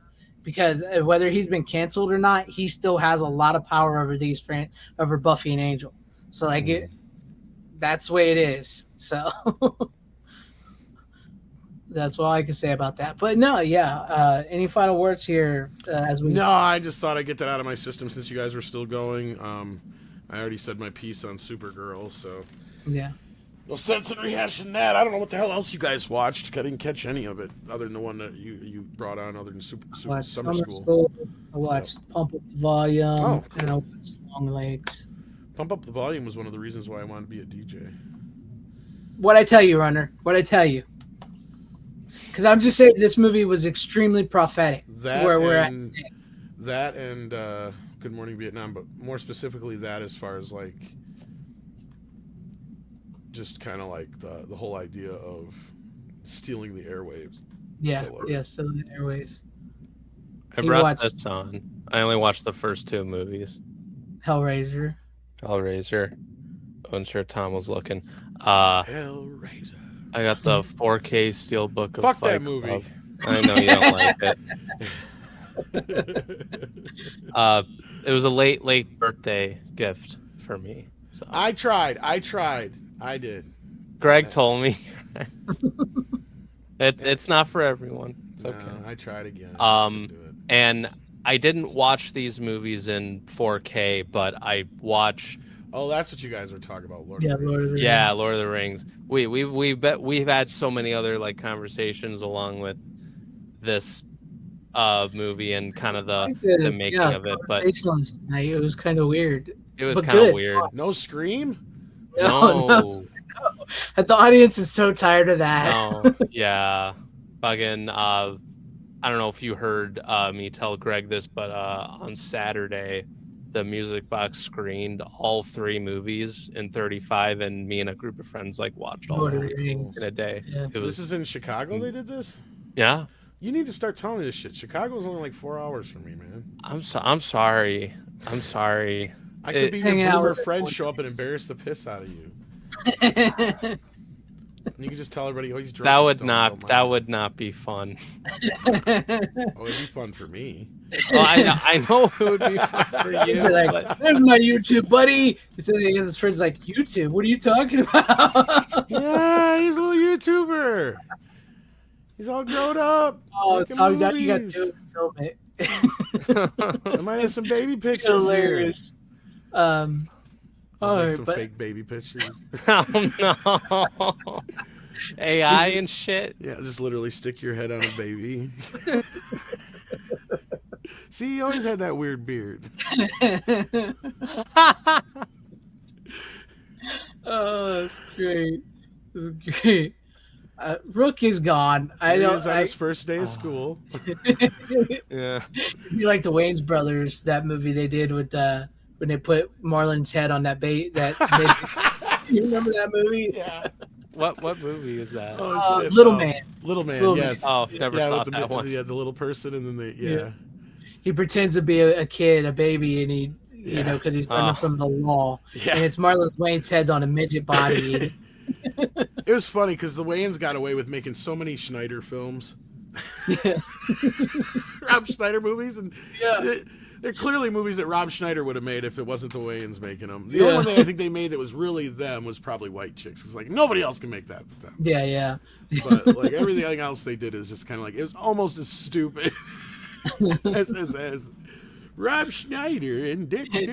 Well, I could 100% see Rod Snyder putting his head on a midget being Exactly. Rob Schneider was a normal sized guy, but now, oh my God, I'm a midget. He's a midget. and I'm supposed to be a 2-year-old. Now he's going to pretend to be in school because he likes this girl. But now she thinks I'm 5. I 100. just wrote a whole movie. All right, well, guys, I appreciate you, Tom, for coming in. Runner, thank you for joining us. This is Runner's, as far as we know, finally for sure, this is Runner's final appearance ever What? on the Yes. Physical Media Show. Please. Yes. What? No, I'm moving I'm- out with roommates, and he doesn't want. He's ashamed. Oh, of he's embarrassed by He's us. ashamed of Oh. it. No, it's See, listen. It's all right. it's. We I just to won't let have bird the. fly. Listen, I've barely been showing up just because I've been. You'll show up Christmases and holidays once in a while. No, I know. No, life has gotten in the way, and I just can't do these shows anymore. I can't do these that's what panel he shows. says. But let's be real. He's embarrassed by us. Yeah, he's ashamed of us. That's all right. We'll see him on holidays eventually. He'll miss us. We'll see. Mhm. He says this now. Lame. Sorry. He But says- he thank just you for wants us all to always be all upset showed about up, it. Runner, for when you did show up. Well, and that's because I had time. Okay, I was younger then. once again, though, I will have to say this because you do deserve credit for this. This show would not exist without Runner. Runner's the one that That's gave true. me the ideal He for ran this so the show. rest of us could walk. Yes. Because Tom and some other people we were doing things, I think, on Wednesday night, just like I was trying different things and we Mhm. were just having panels, and then Runner was like, let's just make it physical media. I was like, there you go. And that was a good Yeah. idea. And that's how we're 250 episodes, 250 America, 250 physical media show, 250 episodes in. And it's your final episode for the 250th. Yeah, Wow. that's pretty wild. He says it's his final show. Yeah, he says it's just. He said that Well, was Show before Christmas at a and shit, celebration. You watch. Okay, well, okay. Here's the thing: whoever's gonna replace me, whoever you decide, We haven't is been gonna- able to find a. We've been Look, trying to guys. find a replacement for 20 fucking years. We have Rook disappeared on us, doesn't talk to us, and he's 'Cause worthless take the anyways. heat. He can't take the heat. He's too much of a pussy. All right, let's be real. Look, I love the kid, but he's a pussy.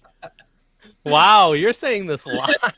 He's a big old pussy. I love him to death, but you know, you got your one son, your number one son, who's out there changing the world. We'll wait for you to come home for Christmas, son. While we got to put up with Subway Boy. No, just kidding. I love it. We've been trying for years. It just- feels he- like years. He's that kid. You know what I mean? Well- Like he's like, no matter what you do, just can't seem to get it right. That Mighty Ducks guy. I mean, come on.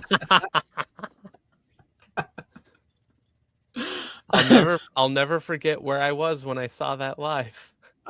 He'll never be able to live that down. It's like the Mighty Ducks guy.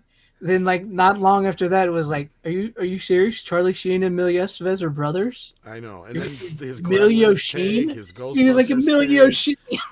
I mean, we couldn't trust this kid after he said what he did about Gremlins. I mean, come on. Yeah. And Oh, Beverly Hills man. Cop. That was crazy. Beverly Hills Cop. I mean, how can you not like Beverly? I mean, it's just like that movie is like made to entertain. I mean, it does nothing more than that. And Yeah. He's like- he just had to shit on it. And even Ghostbusters. Like, how do you not like Ghost? Like that. Yeah. That should be like a litmus test for humanity. Yeah. That's crazy. Like, if you don't like Ghostbusters, then you're probably not a human being.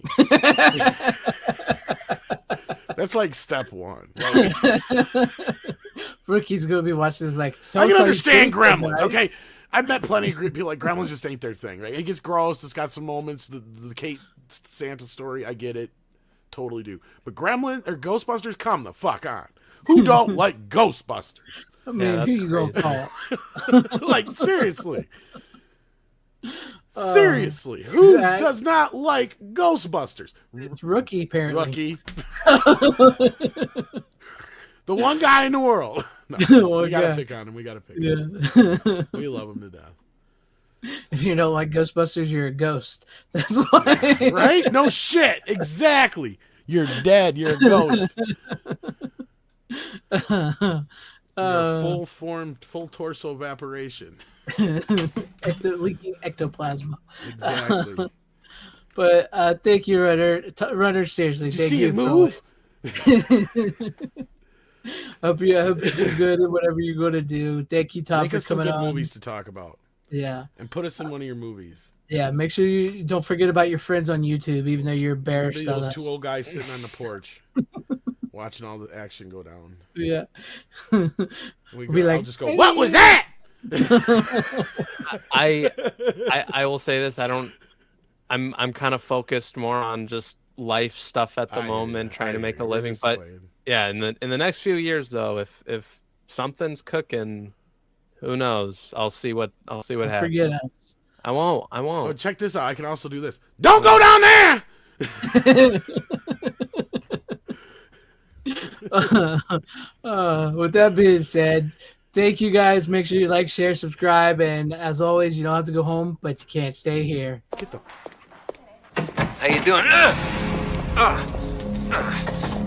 Bitches leave.